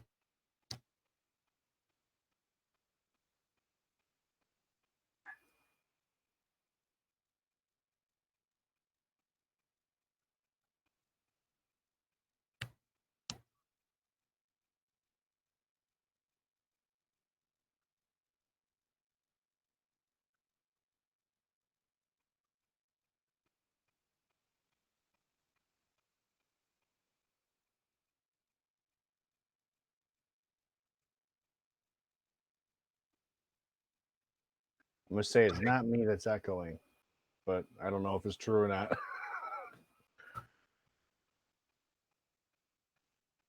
I don't think mine's echoing. I'm not hearing it. You were kind of in and out there for a second, so it might be like hopping on the stream because you were like almost like you were close to the mic and you were away, and I don't know if that sometimes it does something. I don't know. My microphone is like right here. Mine's right here.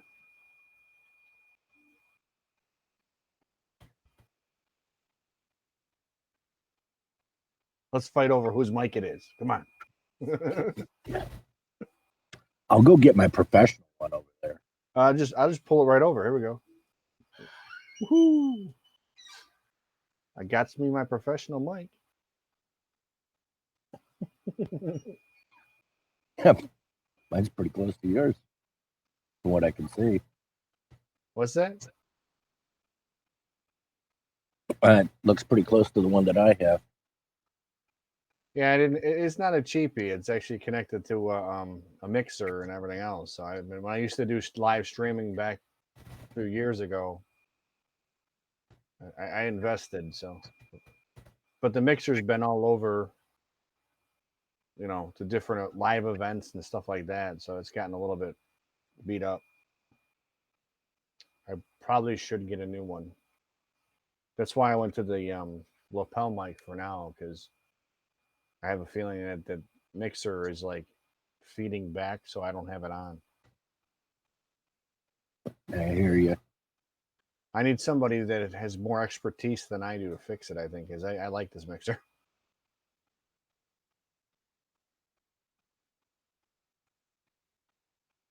It's one of the few inexpensive USB mics from PV, which is, I don't see them anymore at a reasonable price, or they have too many channels. I don't need more than 5. So, I don't know.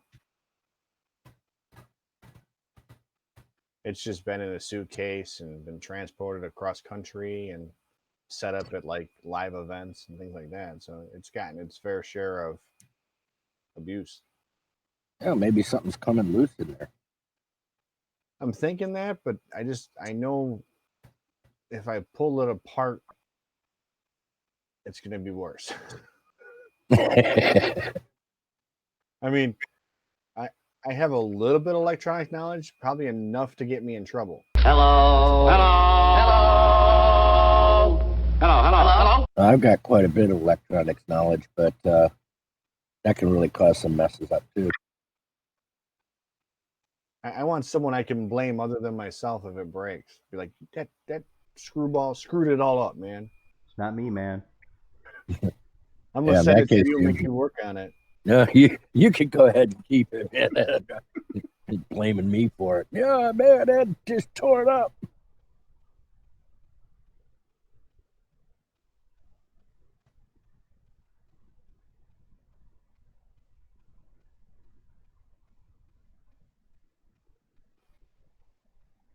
Oh, it's hostility. It's not really hostility. I think it's funny.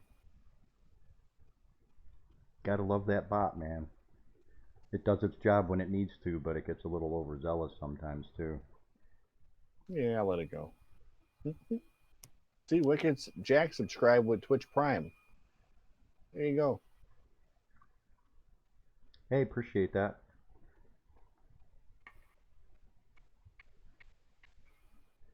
Yeah, Twitch is a. I'll get on Twitch How in many just a freaking second screen here. names do you have, Mike? Yeah, really. I mean, really? Subscribe to my channels, all of them, please. With all of those. I don't care.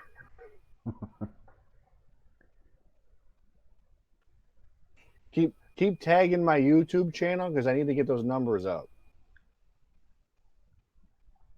G code to start the extruder fan. That is a M106, I think.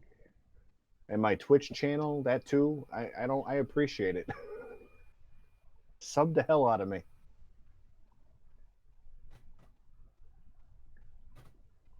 Just Grumpy, I'll get that for you in just a sec here.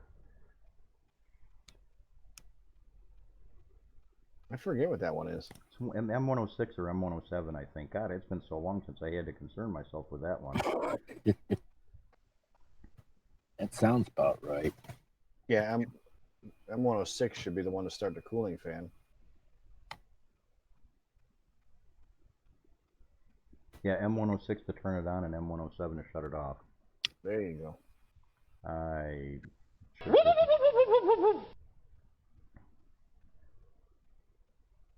I haven't used it in a while, so it's like, hey, look, we got user images. We got Stevie some people posted uploading up some stuff there. Stevie posted up his printer. Now let me get that up. We'll do some show-offs in between while I'm talking about some And you other. get the little rubber duckies. Rubber ducky, you're the one. I got one somewhere, but oh, here it is.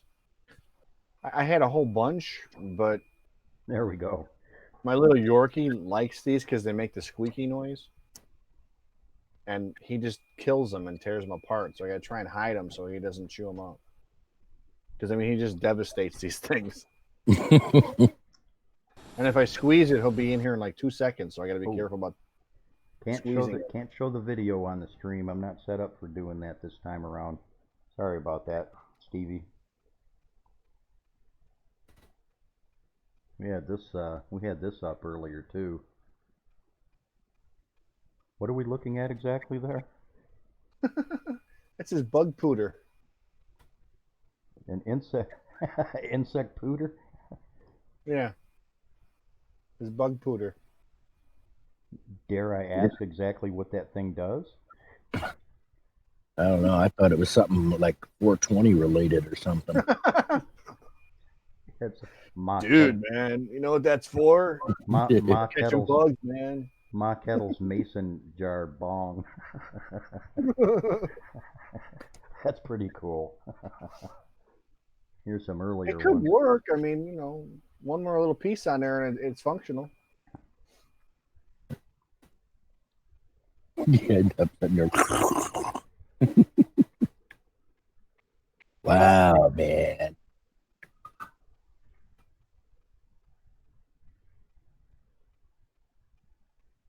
He does some nice work. I like his painting. Yep. I wish I could come anywhere near half that, honestly. I struggle. That's something I'm really really geeked about, being able to add additional facets. I do a lot of that stuff too, and that's why I used to do all the streaming before.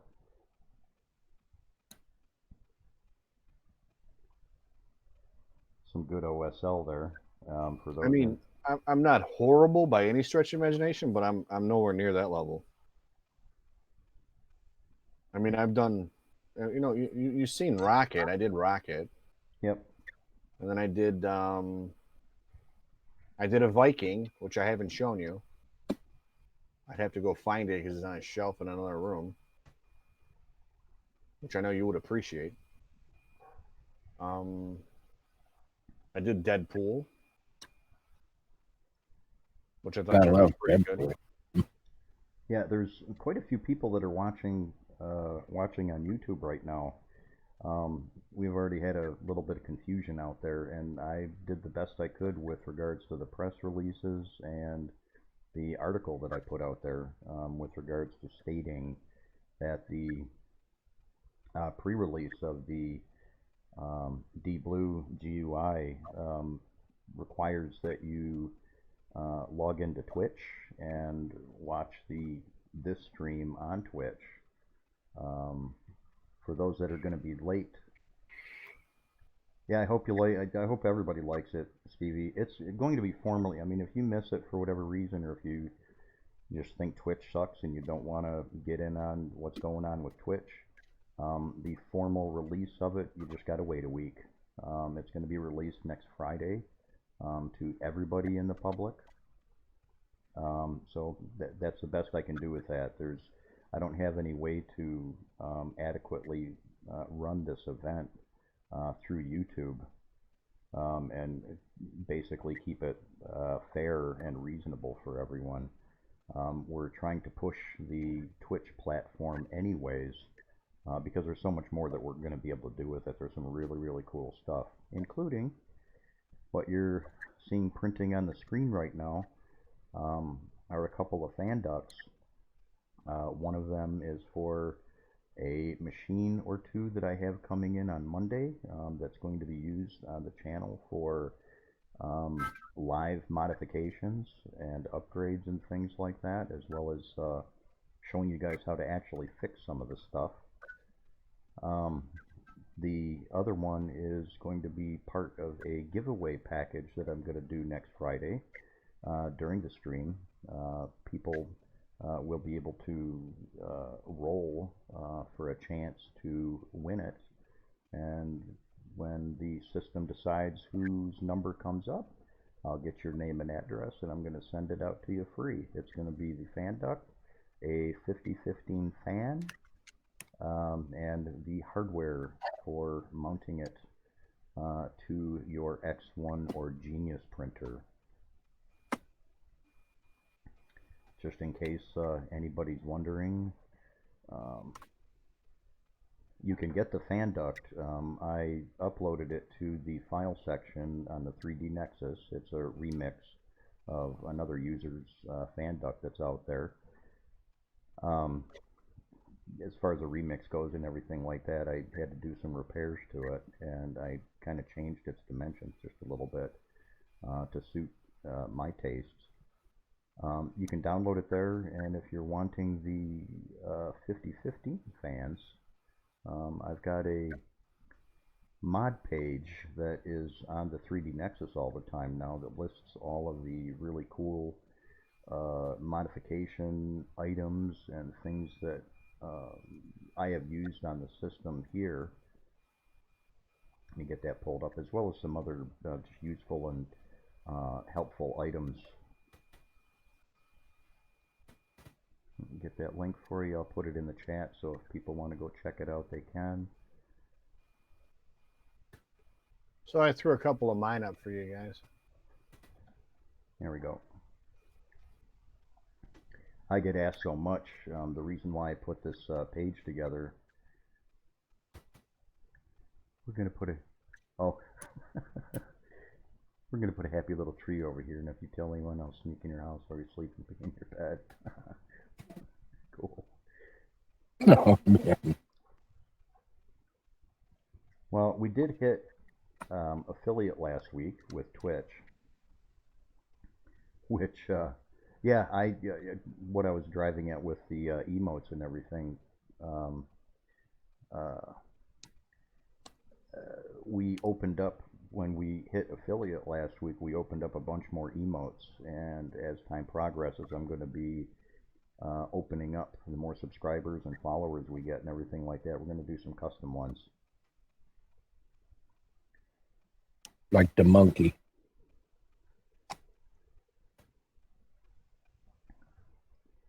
Yeah, Tricky, when you install that new GUI, let me know how you guys like it. Best place for feedback will be on the Facebook groups, both in the Genius and the Sidewinder groups.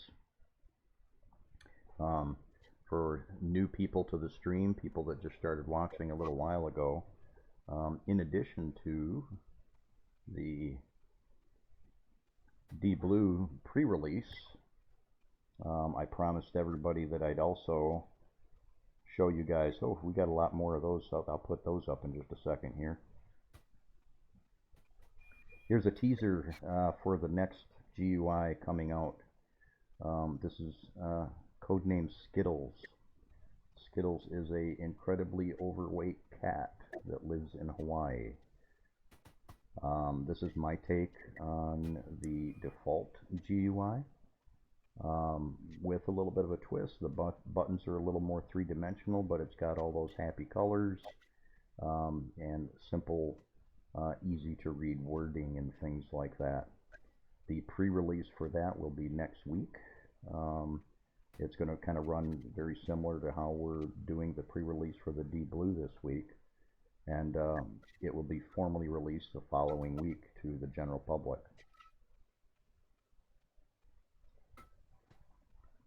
Tricky, to download the, I tried to fit it in the description of the actual file, but again, this is a new feature that Twitch implemented, and I'm getting used to it. I'll get you the link for the spot on the 3D Nexus that you go to download the pre-release. There's a new section in our resource area called 3DN pre-releases, and both the DiBlue for the Genius and the Sidewinder is contained in there. It is password protected. That is the passcode that you get when you redeem it through the event system that we've got set up. We're coming.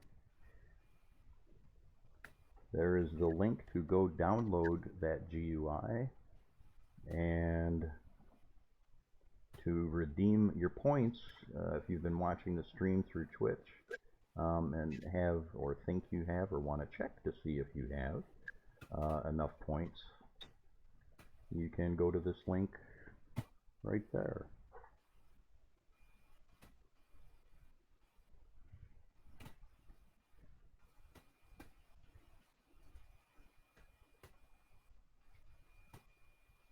That should cover you there, Tricky.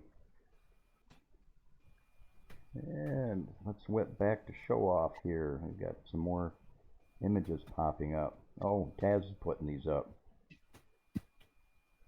There's his little Groot. And the TARDIS, both are printed.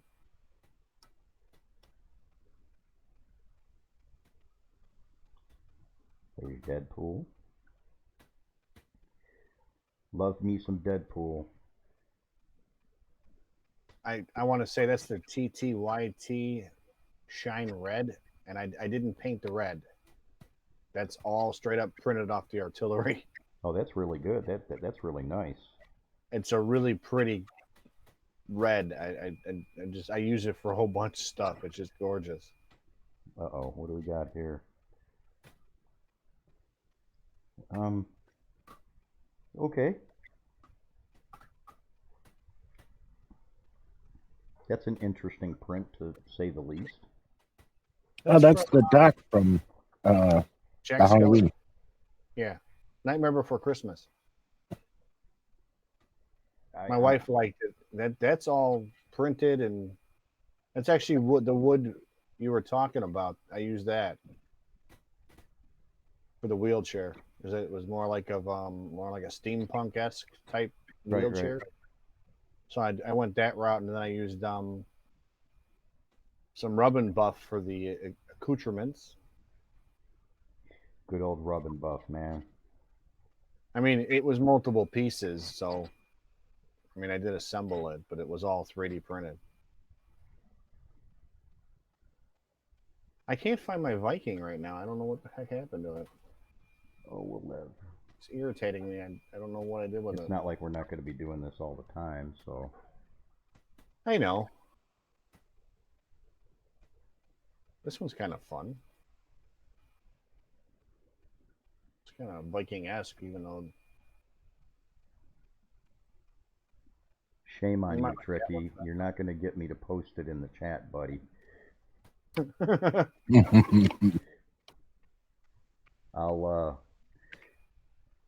I'll get it to you. Give me just a minute here. Actually, let me swap locations, and I'll be able to, because I'm actually set up or not set up to do that in my console right here. I'll be right back.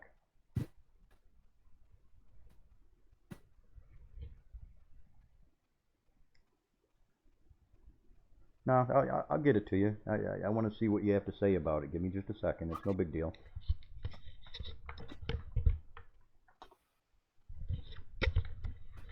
Additionally, I'll just point out that this is going to prompt me to actually get my ass set up to be able to do this at this console where I'm at right now. So, killing two birds with one stone, so to speak.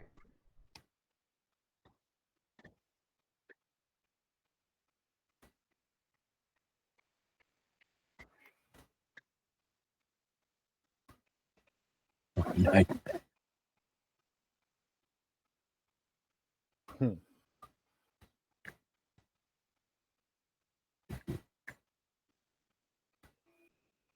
The password is onomatopoeia. Onomatopoeia.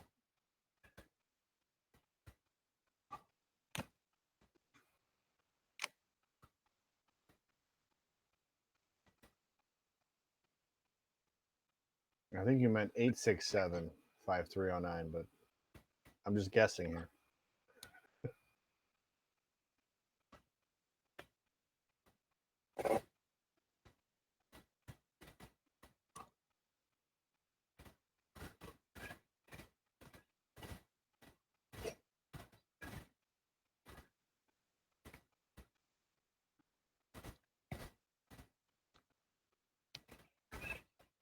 Hey, I just crossed 500 points. Look out. I'm up to 950.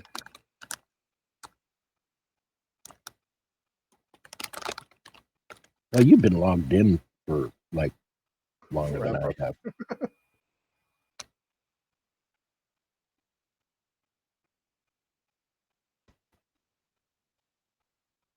And then every once in a while, if you look down, there's a little treasure chest. You can click on it and get an extra 50 points. Oh, really? Yep. So watch your chats on the bottom right next to your chat button for a little box and click on it. You get an extra 50. Just a little Sweet. secret. You have to catch it though, because if you don't catch it, it goes away after a while. Yeah, I was wondering what that little green thing was, but I was like, well, whatever. Now that I know. It's a little treasure chest that gives you an extra 50 points for being on.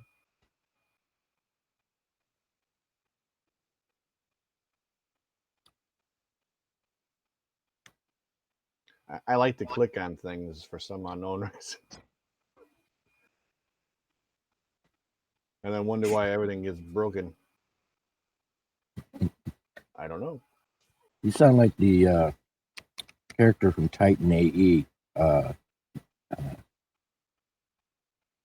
I can't think of his name now. He's like, I was messing around with the most powerful element in the universe. Very, very dangerous and explosive. I built something with this last night that has a button. I want to press the button. I don't know what it does, but I want to press the button.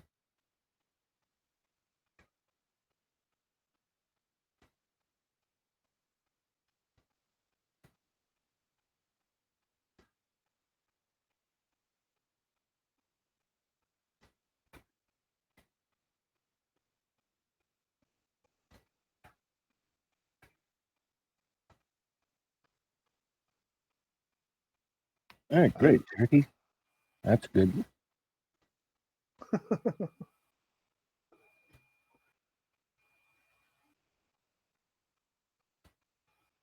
Are you partaking of the pooter? That sounds so on so many levels.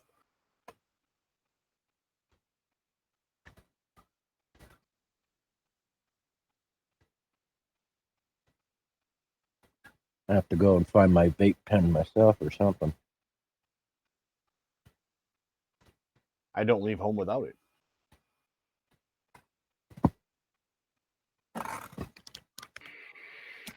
And I actually have a stupid massive collection of these back from 2009. I even have obscure stuff. I don't know if I'm using my own liquid, so it's called Butterscotch, which is a butterscotch flavor. Yes, I smelled it. You're an evil bastard. Isn't it good stuff? I Oh, sent you guys yes, it is. that you guys got Betta Brittle. That one's a little more sweet. That was wicked tasty. When you first fired that thing up, I was like, what the heck? It smells like the popcorn, like you were saying. It's like fairground popcorn. I was like, oh. Well, that one's actually Butterfinger, believe it or not. Huh. That was what the goal was, and that's the way the taste that I get from it. But we all have different taste buds, so I don't know. But the smell, you're right. It does smell like you're at a carnival.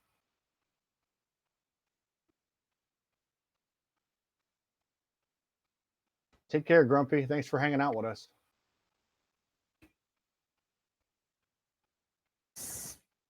But yeah, I've been, like I said, I've been pretty much doing it since 2009, and then it's crazy enough to open a shop for a while. But little did I know it would get so controversial. One fell. Shoot. I have one failure. Have a good one there, Grumpy. I don't like. That's not nice, man. One fell over.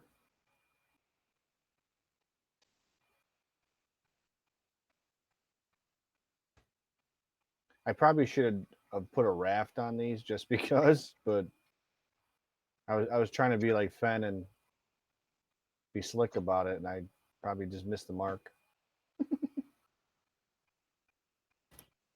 Yeah, he gets.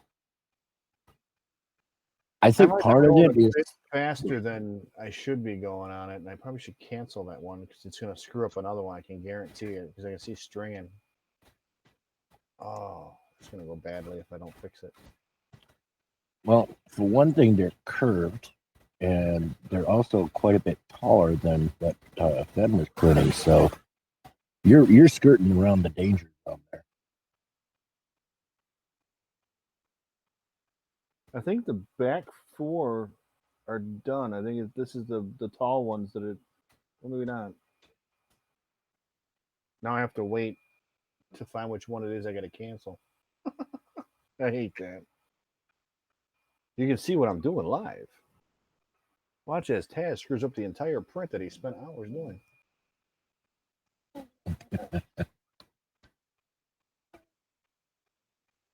need to click it off so it doesn't spit out filament and grab the next one. That's what I'm worried about.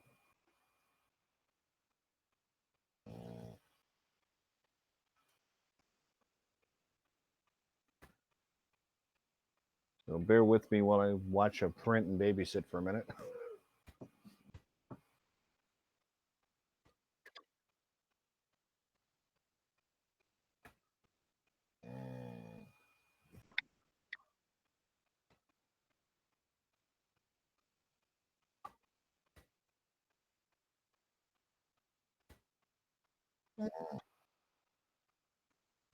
Oh,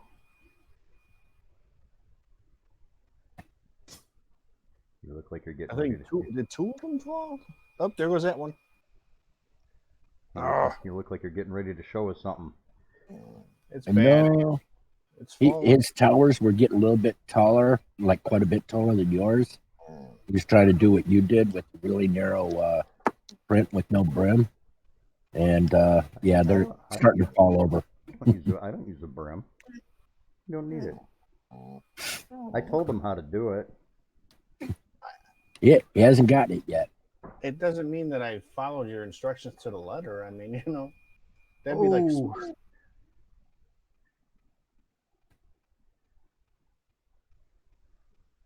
Yeah, it's gonna end poorly. I can see it. Well, just for the benefit of everybody watching, that is easy to do. Both have what has currently happened on the screen happen, but it's also easy to print that way. And the PEI sheet that he's using is awesome for that. But with prints like that, that's where the Barney blood comes into play. Yeah, I didn't do that.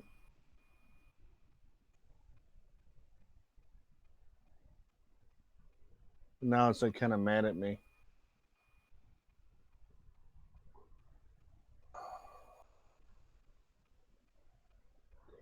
I think, what printer was it? It might have been the Genius.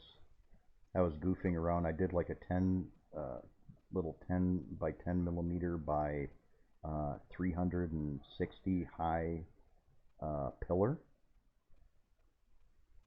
And I was just goofing around, and I forgot to slap a little bit of the Barney blood on the plate too, and it got up to maybe right around 300. And I was patting myself on the back. It's like, ooh.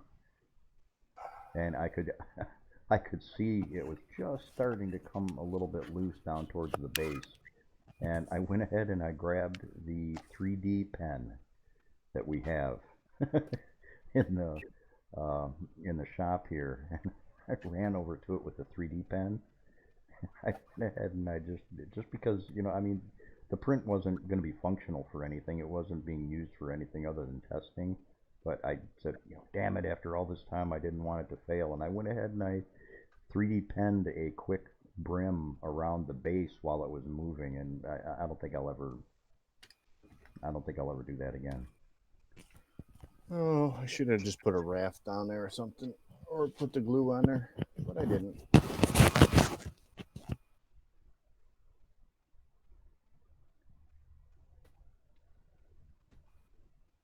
All right, we're not gonna watch me screw up more. That's kind of funny. I picked up that 3D pen just to play around with the thing, and I brought it over and showed it off, and it was just a week later that you ended up using that. Yeah, it's really funny. I was kind of giving him some shit too because crap, you don't want to mess with anything like that. Blah blah blah blah blah blah blah blah blah blah. Like within a week, I found like 10 different things I could use it for. But you know what I thought about doing was printing my own like glue sticks and using a glue stick type filament. I think that would work. I haven't tried it out yet, but in theory, I don't see why it wouldn't work like a 3D pen. You know, print out a little barrel set of filament of the color you want and put it through your glue gun. It Probably might could. work. Probably could. It depends on what the rated temperatures. Can't hurt to try it. But hell, Well, I got one of them. I got one of them high end ones where you can crank it up. It's like you got 80 and then you got like 110 or right. something like that. So I was thinking, man, I could probably crank it out on that. Well, the 3D pens, I've seen them on Amazon. As a matter of fact, I had a couple of companies that were wanting to send me some. They're I'll be right back. I've seen them for like $8 or $10 on Amazon, I think.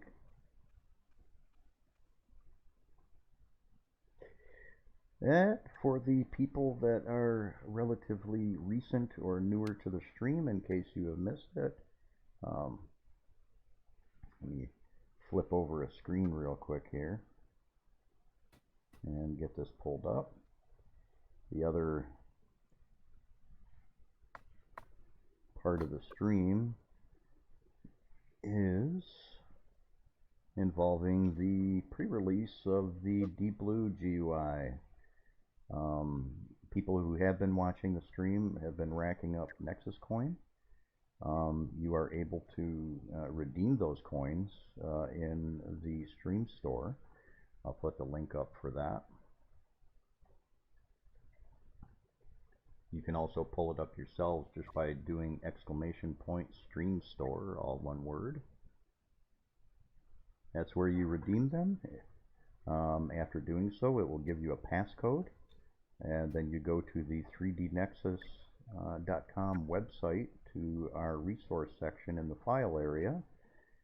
There's a section there that is for 3DN pre-releases. You can go in there and use that passcode to get the version for your printer. Or if you have enough of the points racked up, you can get both. I'm going to ask that anybody that does redeem them early during this pre-release period, do not share your passcode, do not distribute the files. That is technically construed as piracy at that particular point, and that would make me kind of upset, and you will lose access on the Nexus website and more than likely on the social groups as well. It's a lot more fun to be able to, have bragging rights and say, I got it and you don't. Yeah, I mean, it's not that big of a deal. It's all free. The downside, I tried to figure out a way to do this through YouTube. There you go, Wicked Jack. I tried to figure out a way to do this event system through YouTube, and there was just no way to do it without it just making a lot of extra work and a mess. And realistically, Twitch is the better platform. As some of you who have recently converted over have found out, we can do so much more stuff with the Twitch platform. And while I'm still going to stream to YouTube, it's not going to be my primary focus. YouTube has, and they are increasingly adding more rules and stipulations and making it very difficult on content creators. And I want to keep this as easy as possible. I want to put out something really cool for everybody to use, play with, and have fun with. It's got to be fun for me too. And YouTube doesn't make it very fun all the time. So,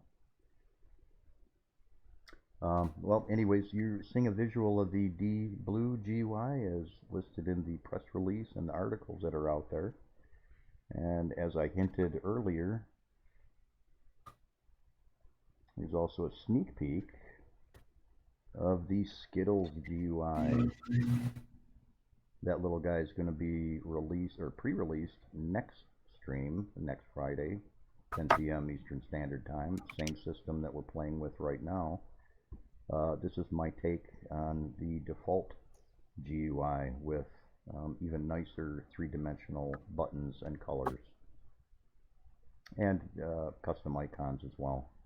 Something a little bit closer to default that should cover the people out there that were grumpy that they don't like the snazzy advanced icons that I initially released, and they may not be particular to the blue version.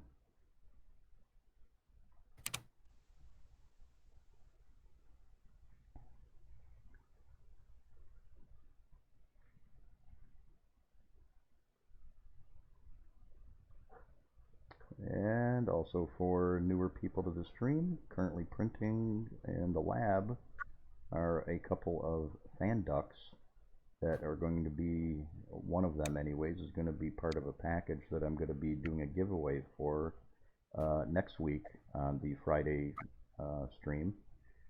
That will also include a 50/50 fan and the hardware necessary for mounting it on your Sidewinder or your Genius printer. And not to sound like Jesse Ventura, but then you'll be able to print just like me.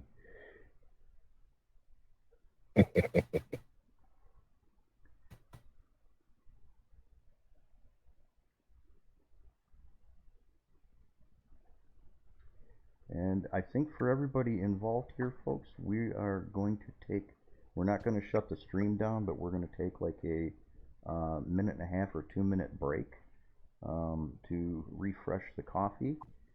I want to check a few things, make sure that people out there that are watching the stream are getting their points. So they're going to be able to redeem them for the DiBlue pre-release. For those that are already aware of the process involved with that, you just need type exclamation point stream store. I will do that here just to show you. You can check your points right there if you're on Twitch. You can also redeem them for a passcode, which you will use on the 3dnexus.com website to download the GUI pre-release for your printer.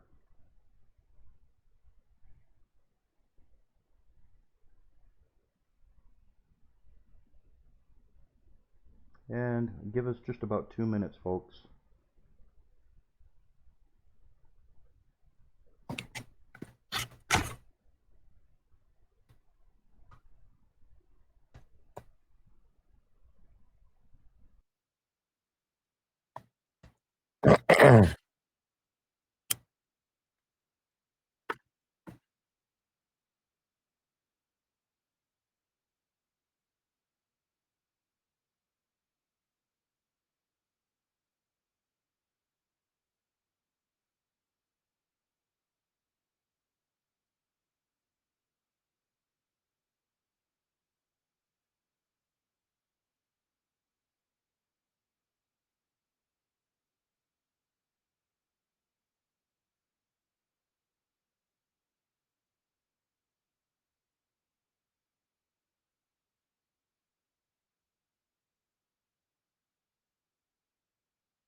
Yeah, for all you folks that are coming in via YouTube, there is the points that we are talking about for redeeming to get the DiBlue pre-release is through Twitch.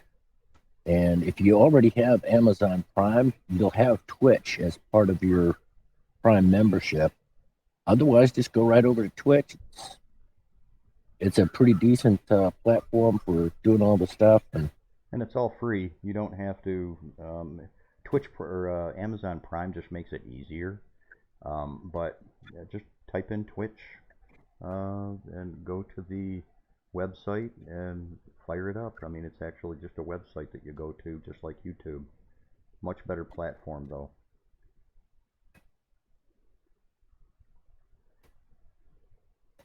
And the other thing is, get in there and do the like and subscribe and stuff on the Twitch channel, and we'll make sure that you get the points for being able to get the DiBlue pre-release here. Yeah, the stream has been going for 2.5 hours already, and the way I set it up, everybody who watched the stream for at least an hour or so would have accumulated enough of the Nexus coin to be able to get the pre-release. If you're late, I'll see what I can do about getting you guys covered before the end of the stream. But we're going to be going into after hours probably within the next half hour. And that's going to be totally up to Ed and Taz if they're going to want to continue on, and you guys too. I mean, if nobody's really interested in hanging around, we'll shut down then. But usually for our Friday night streams, we have I shut the stream down temporarily for the video production purposes that gets moved over directly to Twitch and to YouTube. And then I fire the stream right back up for after hours. And that's where we partake in all the shenanigans and stuff. Shooting the shit, if you will.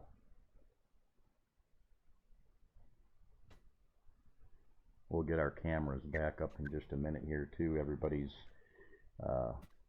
combing their hair, putting on new socks. Taz, I think, is looking over his printers. He had a minor failure that he had to deal with, and he's on a schedule for getting that stuff printed.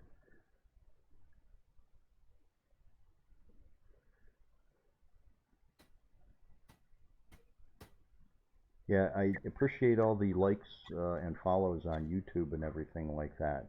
Yeah, that too, Hacks. Hey, this Clown White stuff is difficult, man.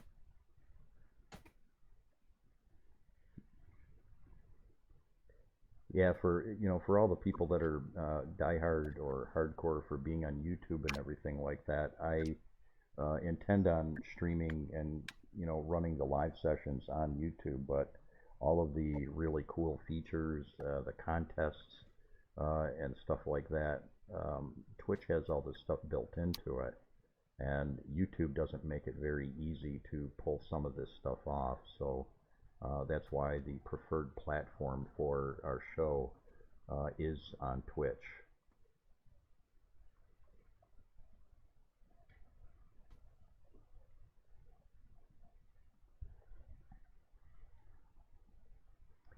I'm going to run a real quick check in our show off, see if anybody's been uploading anything else.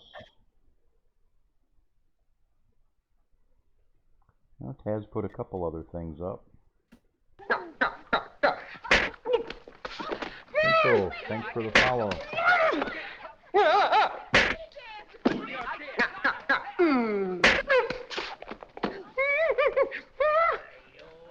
Where is he? I still love that curly bit.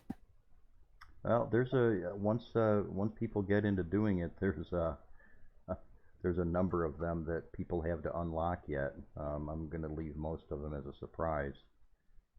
We'll get them going as time progresses. That'll be fun. help board up here. And there we go. There's another print that Taz sent up.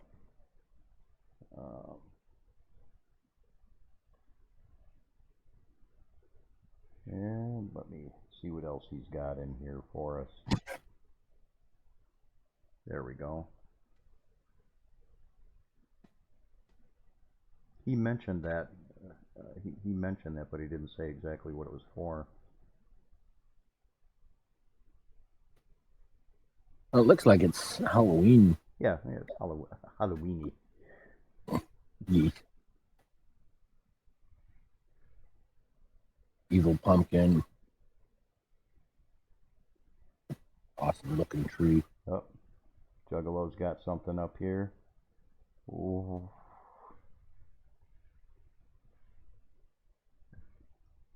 That looks like number 9.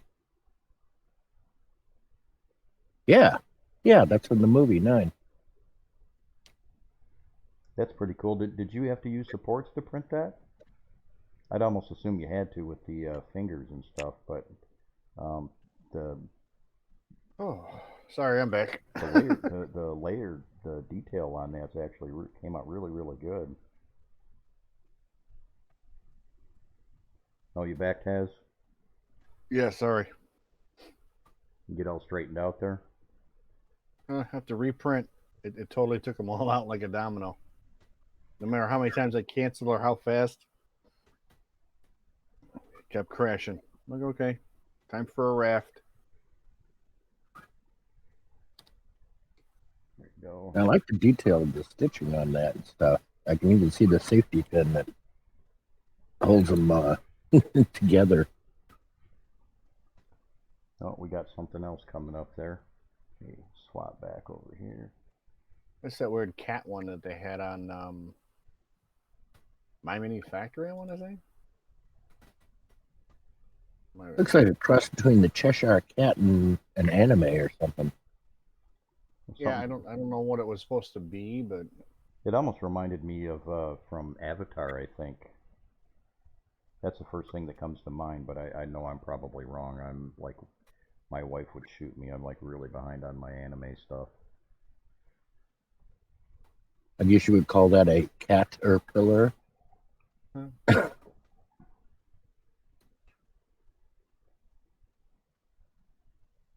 Or a puss in bus.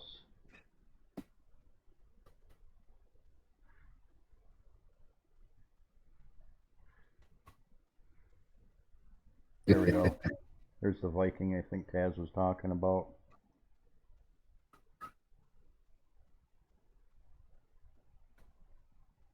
I see that in the there's a song that came out of Minecraft, originally called Diggy Diggy Hole. I am a dwarf and I'm digging a hole, diggy diggy hole. Is that Geralt from yeah, from The Witcher? Yep.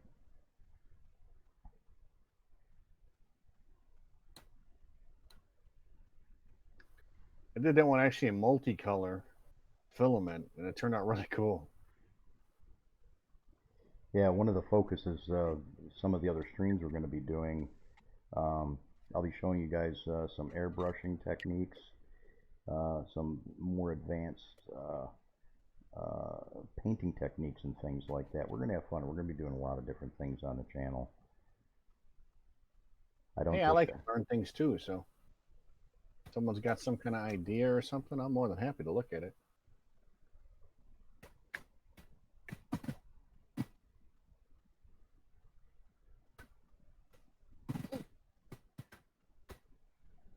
Let's get us back here. Yeah, I don't know if you heard me mention earlier, Taz. We're going on 2 hours and 45 minutes almost here. Yeah, we're gonna do the after hours thing, right? Yeah, in about 15 minutes we're gonna go into after hour mode. I'm gonna shut the stream down for just a few minutes for the save and copy purposes on YouTube and onto Twitch, and then kick it into after hours mode, and we can go into the shoot the shit mode for however long people feel like getting into it. All of you people that are out there on YouTube, if you're following, if you want to get the DiBlue GUI pre-release, you need to log in on Twitch and watch the channel through Twitch. If you want to get those points and get enough of them before the end of the stream, both either during the show right now or during the after hours segment, the way to quickly get up to speed with regards to points is to follow the channel. That will give you a passcode that you get redeemed in the stream store by following this link here.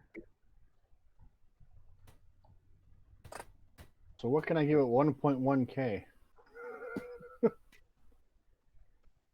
I just didn't bother. I wanted to see how many points somebody who's been watching the channel from point A to point B would end up with at this point. That's why you're in that list. If you start redeeming too much stuff and everything like that, I'll hack you. Acorn Fed, you're back. How's it going?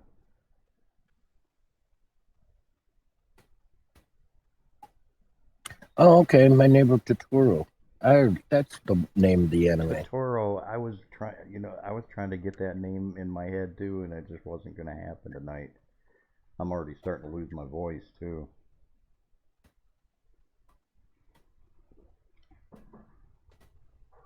Yeah, I was trying to place it. I couldn't remember exactly what it was, and so I was just kind of riffing until see if I could remember it. Yeah, for those. Let me get this out here. For those people that are sending me messages wanting to know where to redeem that passcode at, let me get the link, the direct link to the file area on the Nexus. I'll get that put up in the chat, and you guys can just click on that and go to it directly to redeem that passcode once you've gotten it from the store. And glasses are getting fogged again. Pardon? Oh, my glasses are getting fogged up. The trying to read the actual Heavy chat. breathing.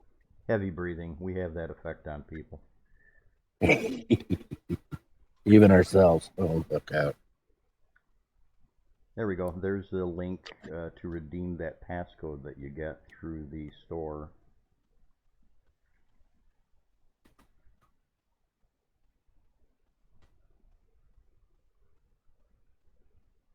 I'm going to check on something. I'll be right back. Maybe I'll throw in for the giveaway next week. Maybe I'll throw in, since I'm going to be sending that fan duct and all of the hardware and the fan to the lucky user. Maybe I'll include a stick of the Barney blood too. Why not? I'll add that. I'll put that on the list to go with that little package too.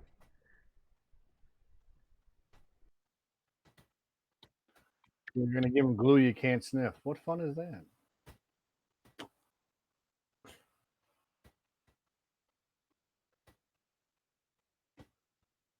It could be worse.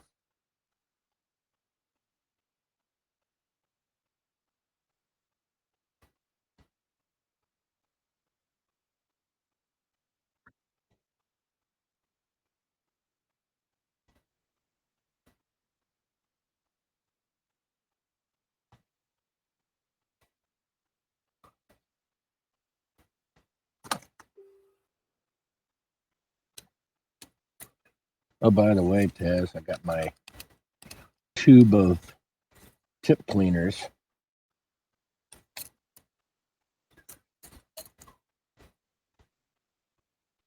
These nice little, they almost look like guitar strings, but they got a little extra or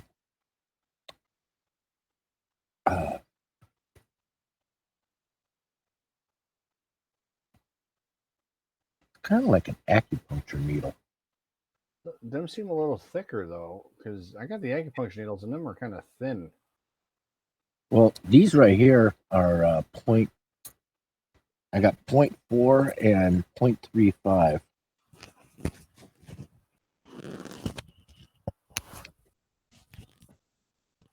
I actually got some acupuncture needles that were 0.15, but that's almost so small that not very useful in that regards, unless you got a small nozzle like a 0.2 or something like that.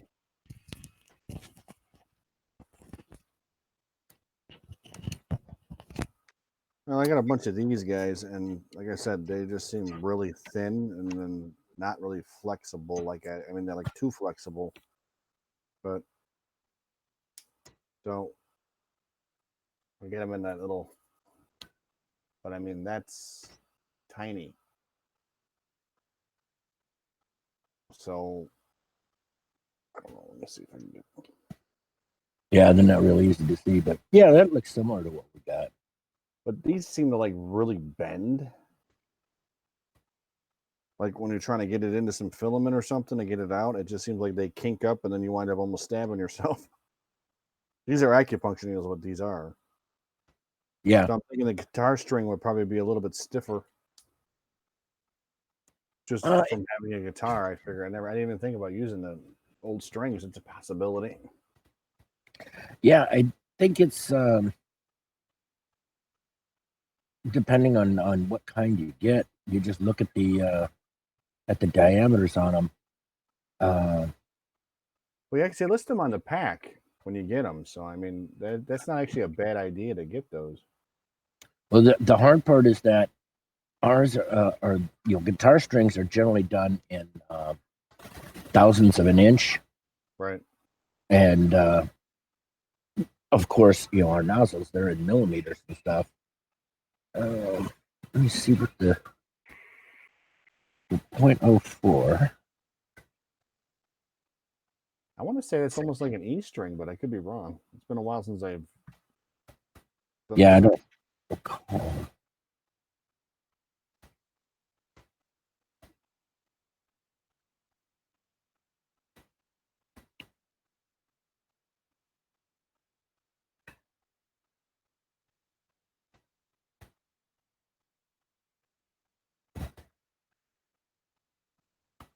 Mine all came. I got a ton of these that came with filament. I want to say it was 3D Solutech had them for a while. Yeah. And I just kept ordering it, and I built up such a ridiculous amount of these. It's not even funny. So if you want to do your own acupuncture, and I got tons of needles.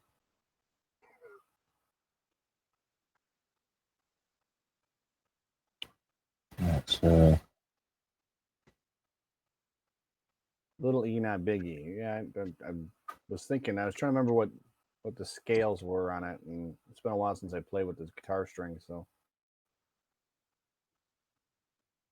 but you always wind up breaking them over time, especially on the electric version. So, and my daughter plays, so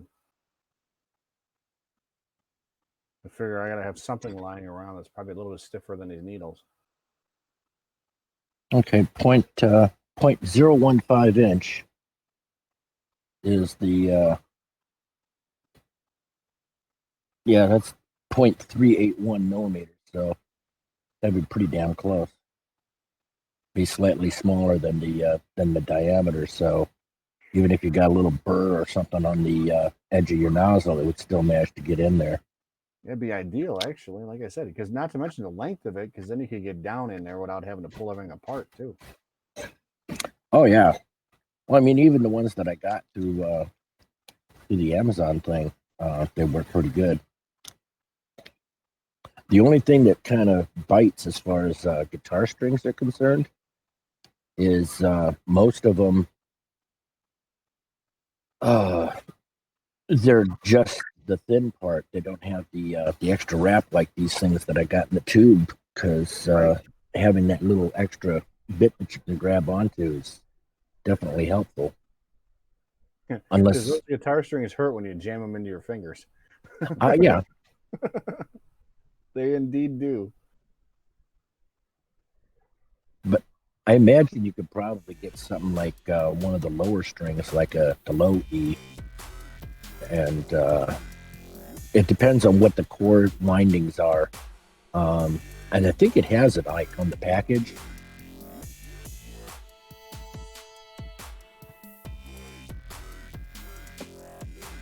I'll have to go and take a look at that just to make sure. Showing off some of the merch swag that's available That in our Sergeant merch Hair store. shirt's awesome. You need to get one. T-shirts, hoodies, coffee mugs. Yeah, we got them. Later on, we'll be doing some giveaways for artillery printers.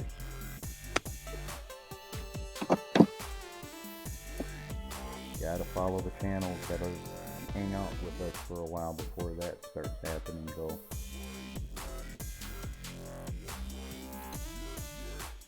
Yeah, some of Taz's merch up there too, popping through the screen from time to time.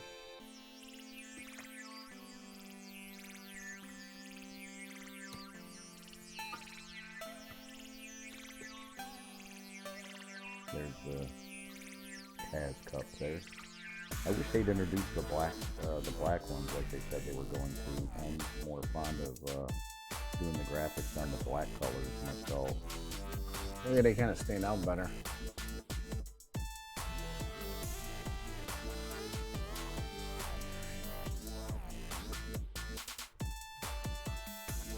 We'll be doing some giveaways for some of the channel swag too as time progresses. Shipping and ordering is slow right now. Yeah.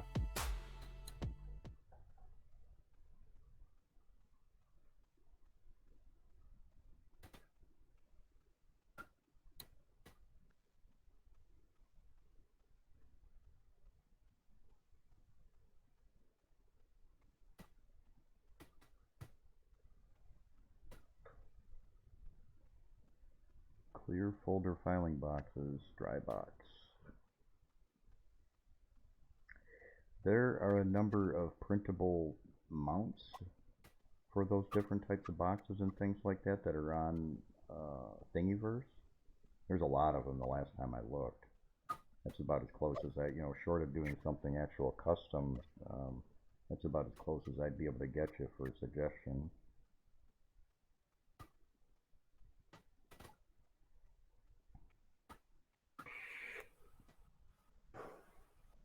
Yeah, I'm still cheap. I just put them in Ziplocs.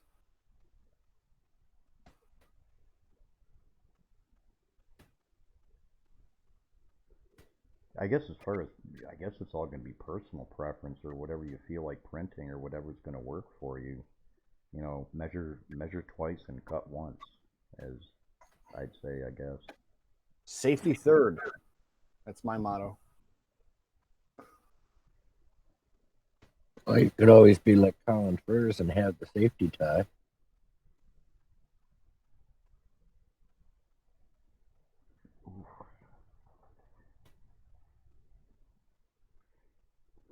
You haven't enjoyed life until you've gotten hit by mains power from the roof of your house. I'm just saying. Yeah, that ain't nothing. I did that. When I was doing my addition, I did that. Oh, we're going to start throwing electrical egos out there now. I've been hit by 440. I'm still here after that. I'm going to tell you flat out. I got lucky on that one. Worst one I was running the new line from the new box, and I was pulling it up from inside the house. So I was the big thick line that go for the whole panel. I'll get the link for redeeming that for you. I didn't mean to interrupt you, Taz. Cornfed okay. wants.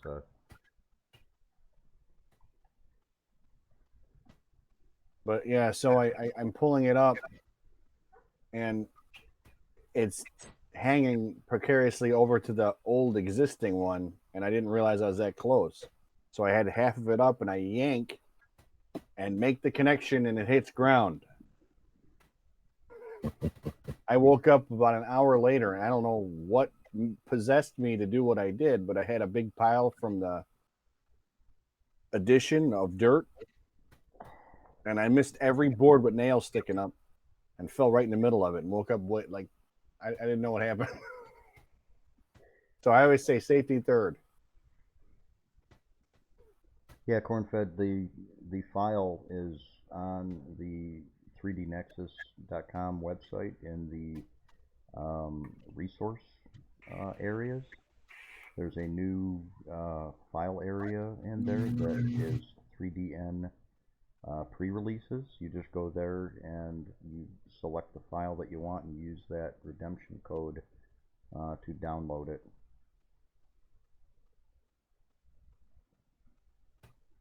Awesome. Yeah, let me know, you guys, anybody else that picked it up tonight, let me know what you think. I'm really happy with it. I liked how it turns out. It looks awesome, especially in the dark.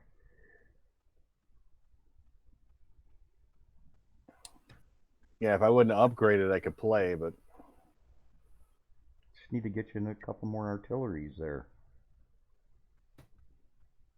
maybe when the stimulus check comes. No, I don't know how many people I know that are, they're, prior, to this, like a month ago, people were, oh, I'm gonna need the stimulus, and 4/5 of the people that I've seen talking about it since then, they're talking about, like, in our crowd, okay, the printing crowd, it's like, oh, I'm gonna get me a printer, I'm gonna get this, I'm gonna get that, and in other circles, in other places like that, everybody's talking about buying stuff as opposed to, and realistically, okay, it's appropriately named. It's a stimulus check. It's stimulated. It's, in part, it's supposed to, or directed towards stimulating or re-stimulating the economy too. They're expecting everybody to spend that money on stuff. Well, I don't think they're expecting you to send it back to China. Just Yeah, that's kind of a oops. kind of a kick in the balls if you think about it.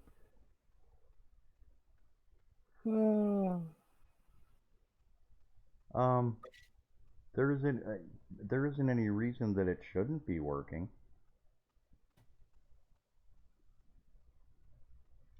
See, that's why they're not giving it to me, because they know my plan.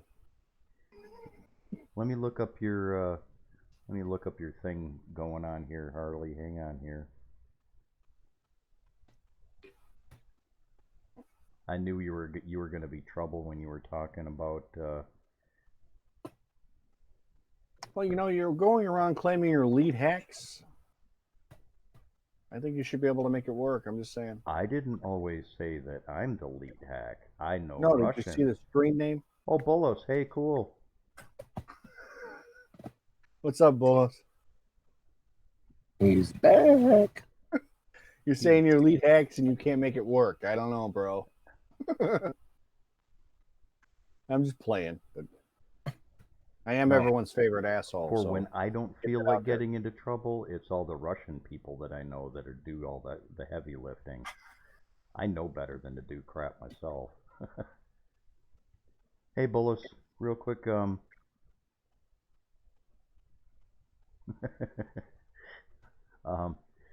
Bullis, you're probably here for the GUI as well, but I'm checking accounts right now real quick. I know you've got enough for the store, but if somebody wants to do the stream store link for him so he can go get that. Ooh, I don't know if I got that exclamation point stream store, all one word. I love that. I've only said it like 40 times tonight and my co-hosts don't even listen. I'm giving you walking away or fighting with a print when you said it. I'm giving you some shit now. Tit for tat. I need a whole listing so I can just look at it really quick.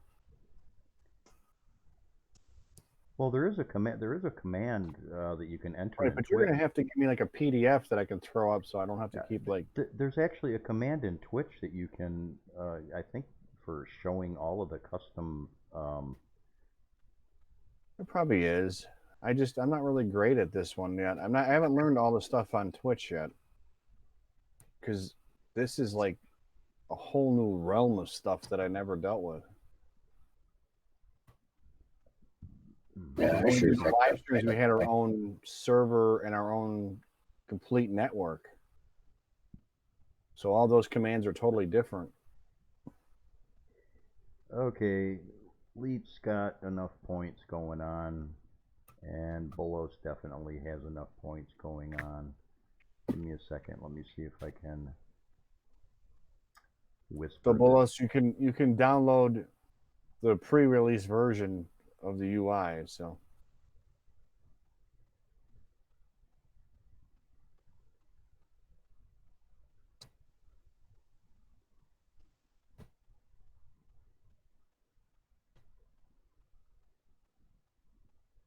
Man, I need to find a way of making this chat stuff bigger.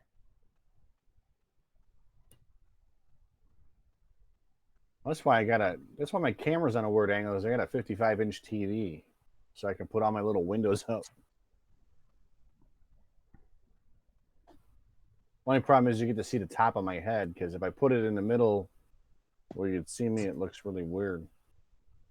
Then I can't see my monitor. It's like, because I tried that, it didn't work well. But I did post some of my stuff, Bolos. It's on the user images show off. Nothing compared to your work, but I try. Leap, you actually do have those points. It's just that the stream store isn't updating the numbers like it should, but it'll still let you do the redemption.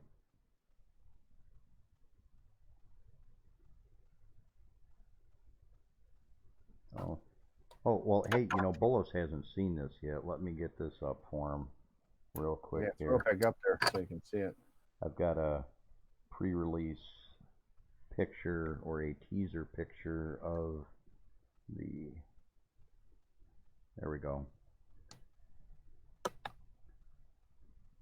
Also, Bolos, next week I'm doing a pre-release on the Skittles GUI for those people out there that were digging the colors of the stock UI. This is my take on it, except the buttons are three-dimensional and a lot nicer, better colors too. That'll be just like we ran with this event for the DiBlue, pre-release 1 week, and then the following week formally released to the public. We're going to do a pre-release on the Skittles next week for the stream too. Thought you might like seeing that. And then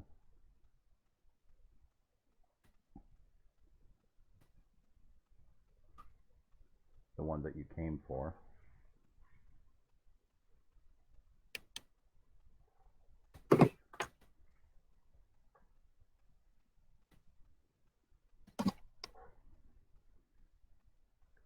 Yeah, Bolos, you came in. We're just about ready to shut down. Oh, Bolos, you've been streaming pretty much you've been pretty much with us the whole time. I'll see to it you got enough points to cover both. So just go ahead and get it. You'll be able to get the points accumulate just for watching and just for hanging out. And the way I set it up is anybody, even if they're brand new and they have 0 points, they should only have to watch for about an hour to rack up enough points. So you're good. Go ahead and get it. And you came for Taz and no other reason. Ooh.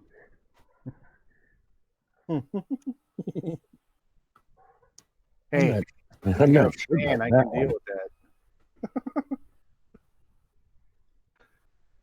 On that note, I'm going to make a nature call. I'll be right back.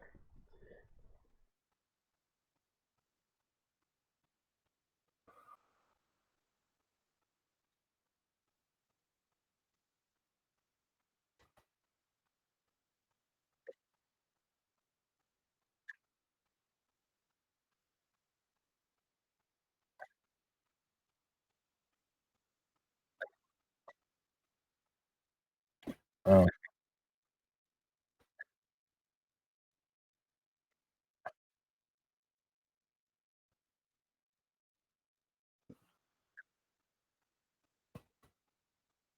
So Wrecking Crew, you got 690, so you can go to the stream store that I put in the chat, and you can download the code, and then you can go to the Nexus website and download the new UI with that code. So you have more than enough.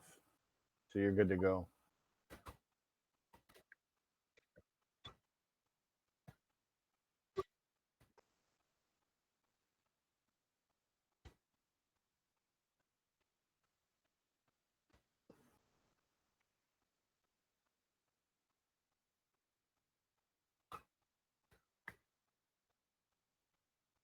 yeah, I think I need to get the other. I got 2 sets of glasses, and this one's not quite strong enough, and the other one's quite too strong. So I either have to lean way in the heck in, or I had to add the term permitted to touch yourself. I never thought I'd be doing that, but here I am.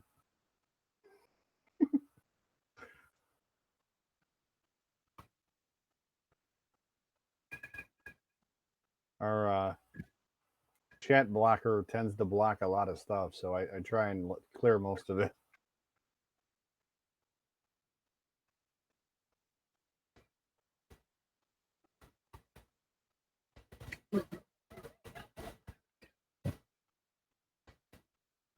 I'm not sure myself on that. And again, I'm not sure I want to know about that.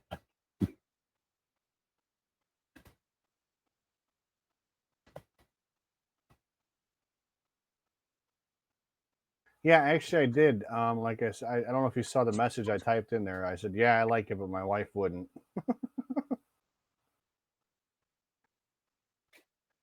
I posted this stuff in the user images show off. You can take a look at those. Those I can make at home when not get in trouble. So the other ones that are not safe for work, I tend to get yelled at.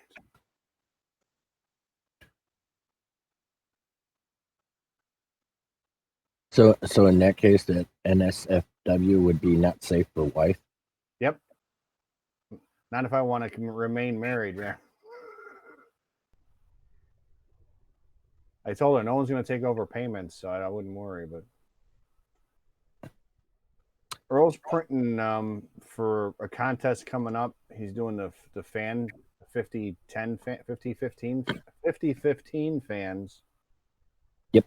The fan shroud in a special filament that he's using, and all the accompaniments that go along with it, all the mounting hardware, and I think he said he's going to include Barney's blood as well in a contest for I think next week's stream. Yeah. Yeah, going along with the release of the Skittles variant on the display. Yeah, the package for the giveaway is going to include the fan itself, the 5015 fan, the shroud, and the hardware, so you can mount it to your Sidewinder or Genius printer. We're going to do like a kind of like a roll for it. We have an automated system that will let everybody roll for it, and whoever wins it, I'll send it to them for free.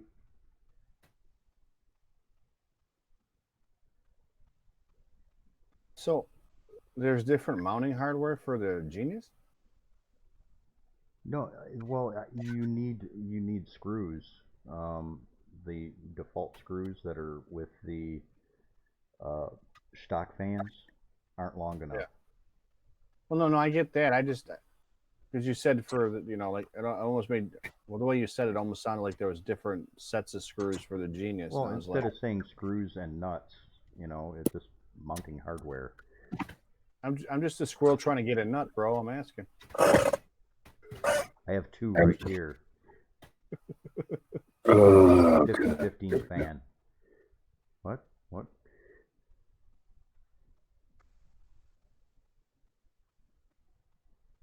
Corn-fed my son. Actually, the Skittles is also kind of a passing idea of his too as well. Skittles, it's not the candy. It's actually a cat that is in Hawaii. It's like a 300-pound Garfield cat, and his name is Skittles. And I don't know why, but when I was making this UI, it just reminded me of him.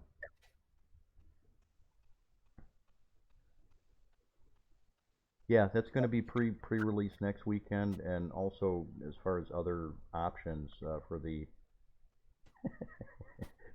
other options for the GUI. Another user was tricky earlier. Had mentioned a red variant and a green variant to the DiBlue. Basically a glowy green and a glowy red. I'm going to do those two and release them.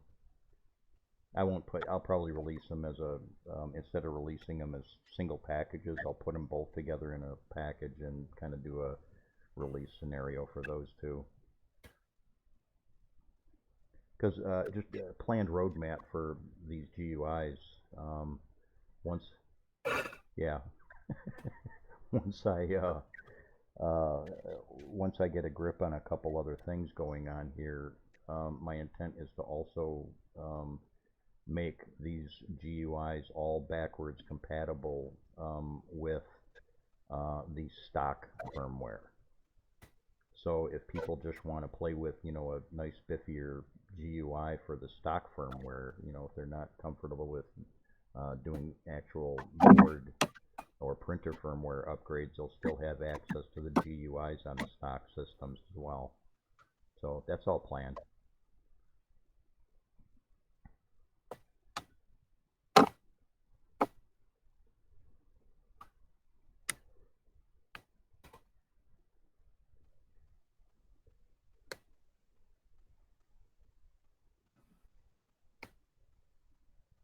No picture of. Oh, I know. I'm picking my nose right now, Bolos. You wanted a TMI situation. You got Wow. another one. Thanks for sharing. Yeah. Well, I'm not really. You can pick your seat, you can pick your friends, but you can't pick your friend's nose. I'm. Or your friend's seat. That's just odd. I'm not really picking my nose. I know. I'm just playing. Bolos. No, nose is euphemism for something else. Bolos, if there's a, you say, you know, putting the GUI on Marlin 2, as long as the Marlin 2 has all of the stock settings for the, you know, like the stock firmware, that will be easy enough to do on its own. People are, you know, I've still got people asking me to do the advanced firmware for Marlin 2, and there are big reasons why we shouldn't and why it's not necessary. There's no, you don't get anything out of Marlin 2 on these printers as they are stock. If you've got 32-bit boards, there's already different variations of boards out there. For example, Taz is running what's that, a 1.3 SKR that you've got? Yeah, I'm running the SKR 1.3, and then I'm also running the MKS S Gen L on the other one. Yeah, there's a lot of different options out there, and I initially did, you know, the one for Rob Scar's firmware, and his was with a BL Touch, and that was a nightmare. But honestly, when I was going through the code on Marlin, I mean, they're both pretty much identical in the setup. The only difference is how you select your screen and what version of screen you're using to put in those settings. So I don't see it. It's all it's all about the features that are enabled, like in the advanced. Right. there's the linear advance, or the PID tuning, the mesh bed leveling and everything like that. If we enable all of those features on Marlin 2, it is so close, and in some cases, it puts you over the edge for running out of memory. Okay. The 8-bit boards are already really super close to the memory limit when you have all of the features that I enabled, that we all want on the advanced firmware. Marlin 2.0 has a higher initial memory overhead, and that's where people can start to run into problems. If you, and I even managed to get it to run out of memory doing mesh bed leveling on Marlin 2 with all of the other features enabled. You do a PID tuning, that stuff, it stores all that stuff in the EPROM. Well, with the 8-bit boards, there's kind of an upper limit for that. And Marlin 2, and even the creator, the article that I did on the Nexus kind of points it out. The creator even said too that, just due to the nature of what Marlin 2 is, it does have an initial memory overhead. They're saying, they're maintaining backwards compatibility with the 8-bit boards, but they're just not emphasizing on the fact that if you really start enabling all the features, that you're only going to get any real benefits out of the 32-bit boards, you're going to run out of memory. Right. Well, I mean, you're running up against the classic 8-bit thing, is that, 65K of memory is all you could get using only 8 bits. Everybody knows that.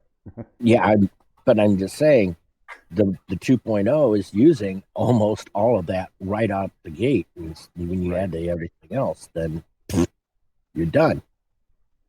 And plus, Tracy was on earlier tonight. I already confirmed for you guys. Artillery is going to be coming out with more printers this year, and the newer printers are going to be using 32-bit boards. Yeah. So when that starts to happen, I'll be as sneaky as I can with regards to letting people know ahead of time and everything like that. But I'm already set to work on the firmwares and work on the GUIs and things like that ahead of time. So yeah, here we go. I'm gonna release this GUI here, just because I think it'll be, really easy to figure out. Well,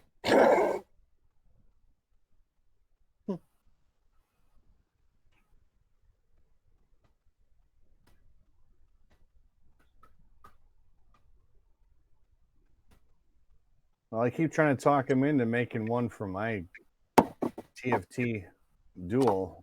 well, when I sat down to started doing that, hey, if people send me the boards and the TFTs, I'll do it.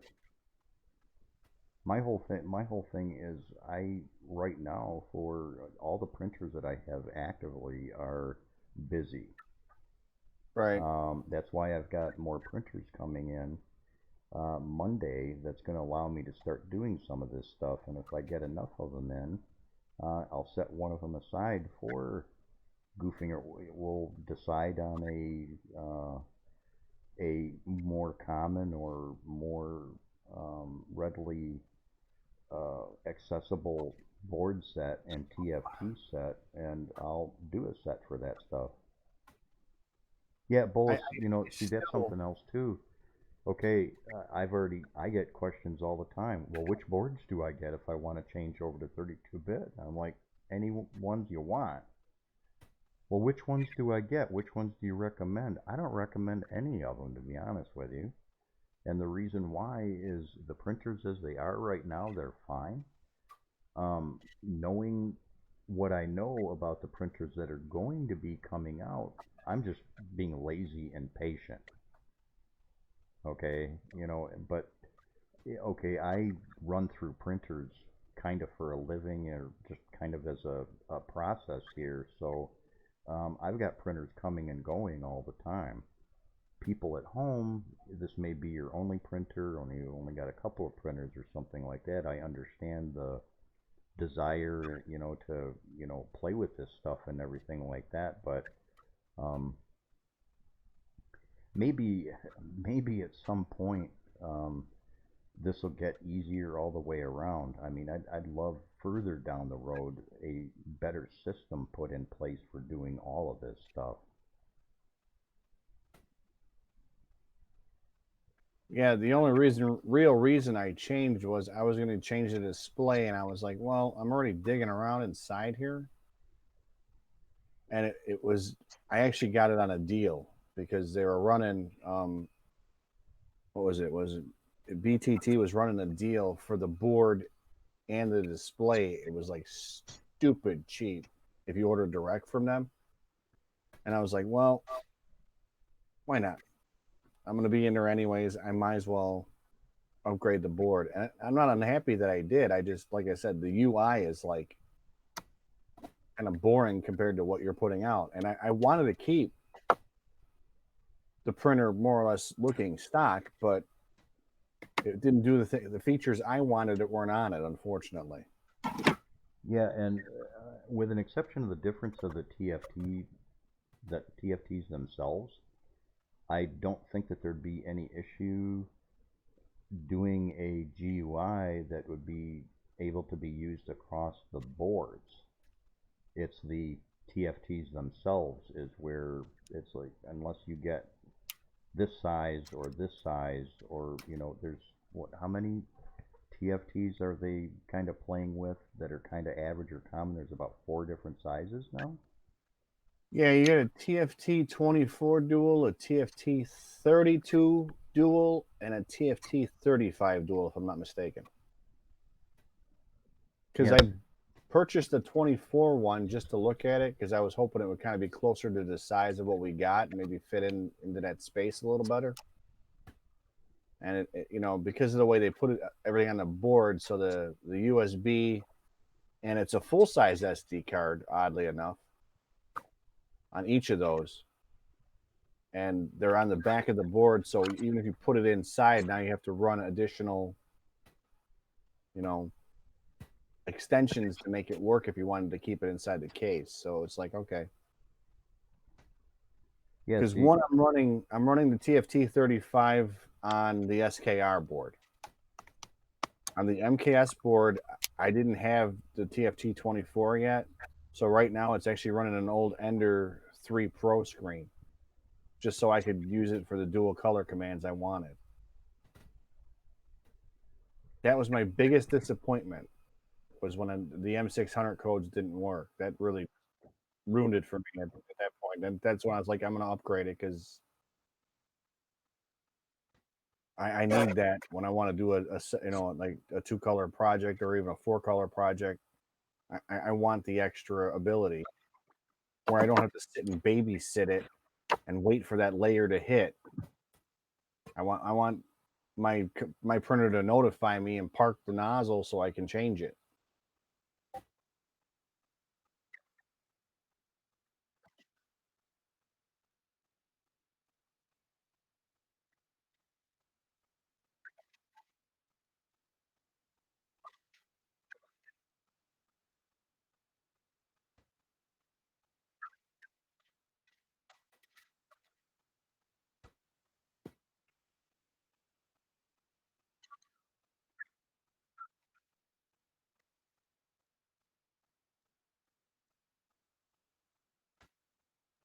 I'm good.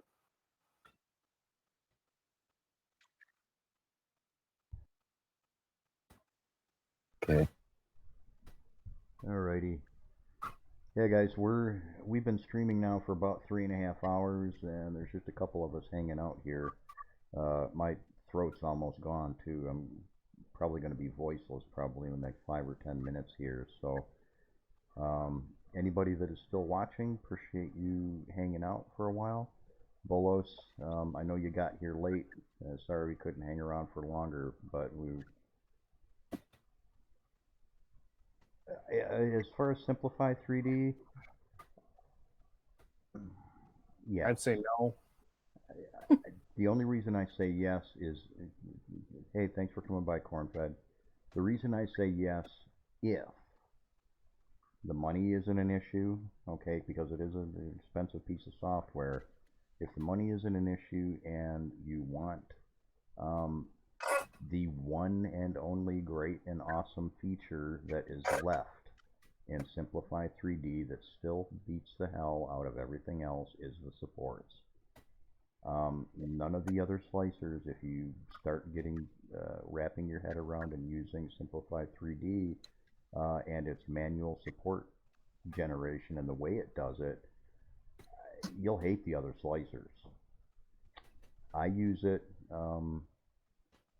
most of the time, probably 75–80% of the time. The other time I'm using Prusa Slicer, and then I use Cura just because I handle the software and I maintain it and stuff. So my go-to 9 times out of 10, if I need to throw something on the printer real quick and don't want to mess around with dialed in settings. But keep in mind, I've been using and working with Simplify 3D since 2015,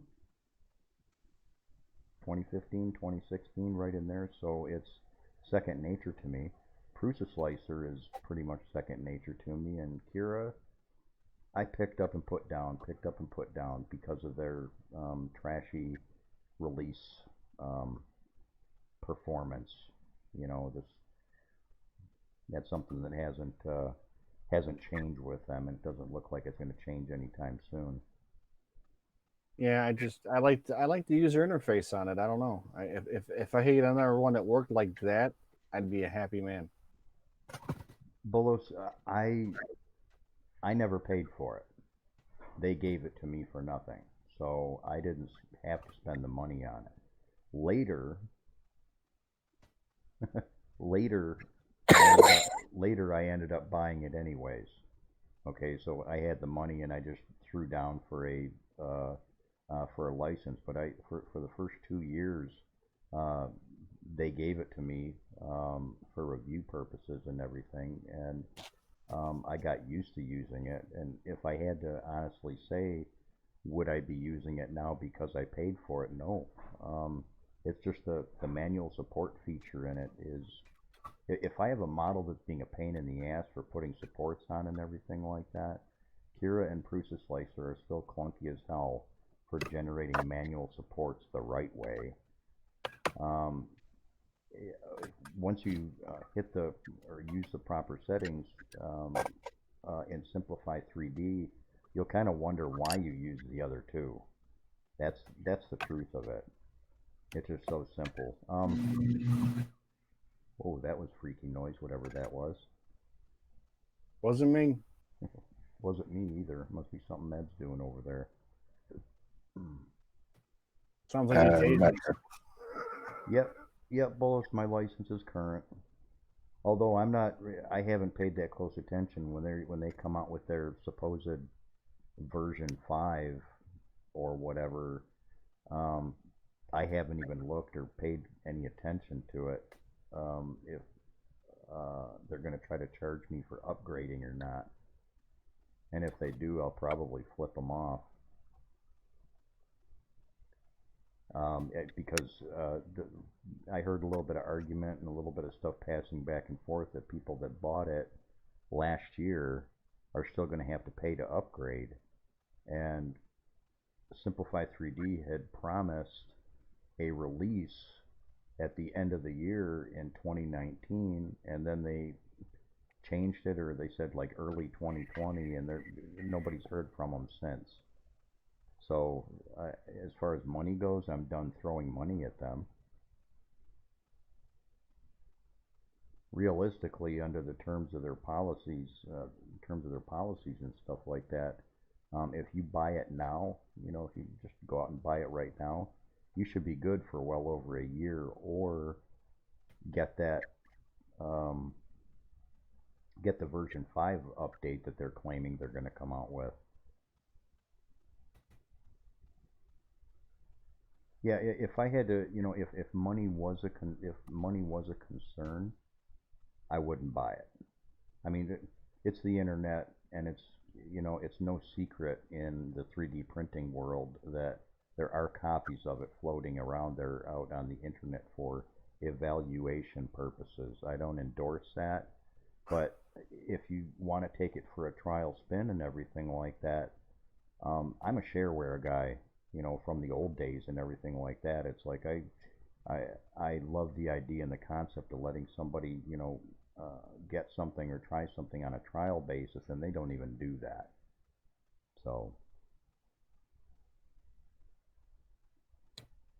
And and unless you really need the ability to play with the manual supports, 99% of the models I work with. well, yeah, but I'm just saying, Cura can handle most of the capabilities, and it's free.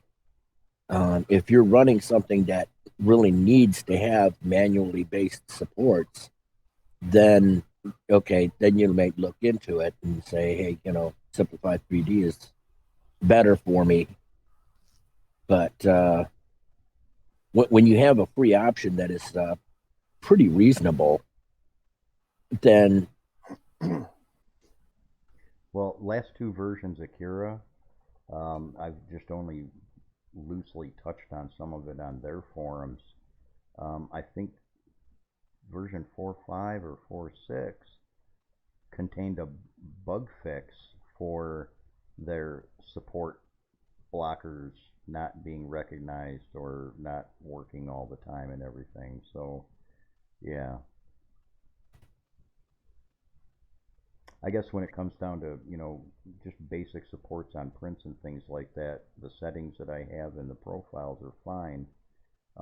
But for any of my more intricate or delicate models and things like that, I'm always, you know, throwing up Simplify 3D. It's all matter of preference, I suppose.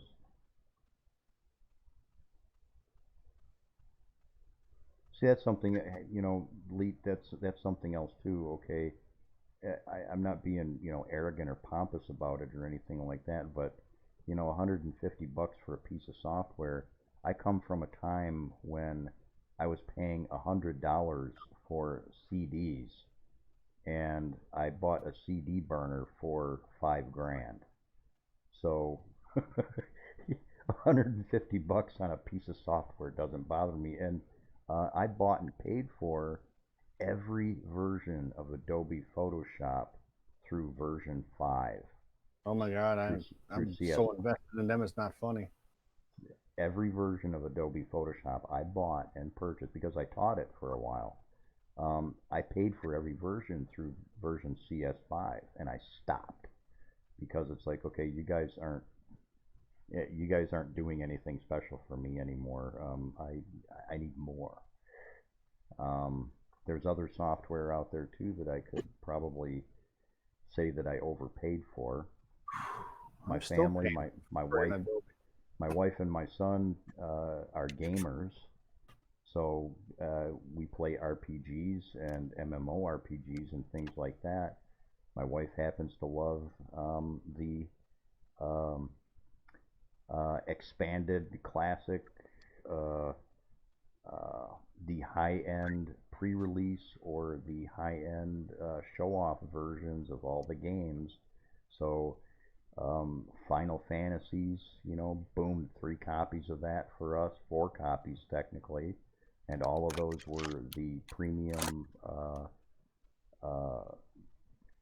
versions that had all the extra perks, the models, you know, the statues and the models and things like that. So, you know, when it comes to games and things like that, I can't get a $50 game and be happy with it just because of the dynamics of my family and things like that.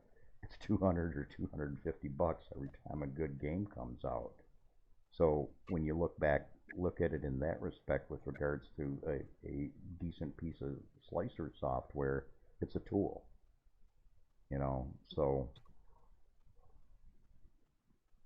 yeah, see, that's something else too. Okay, with something like the slicer software, and this is what I got into arguments with Simplify 3D about early on, you know, in the early days, is like, man, you know, it's okay that you guys are overcharging for the software to begin with, but you know, if you did a trial and everything like that and rolled the price of the software back to a reasonable level, like $50, I'd buy it day in and day out.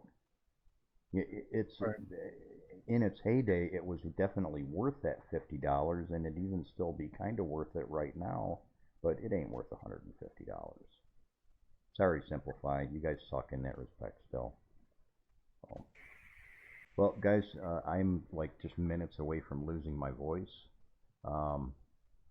Appreciate everybody showing up for the stream. Let me know what you guys think about the DiBlue GUI. Be sure to pay attention for what's going on with the channel, and also on the forums and the groups out there for next week's stream, the pre-release of the Skittles GUI, so on and so forth. Hey, Wrecking Man crew. Yeah, appreciate it. That's what we're here for.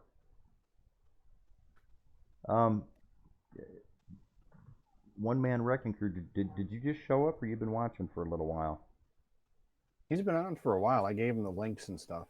Okay, alrighty. All right. I took care of that. I missed that. I just wanted to make sure that everybody got what they came for. All right, awesome. Okay, I'm out. You guys, Ed, Taz, you got anything else you want to add? Thanks No, for watching, my- guys. See ya. Yeah, my voice is going now too. Yeah, we were going to do an after hours thing, but we've already been doing an after hours thing for well over a half hour, so I think we're done for tonight.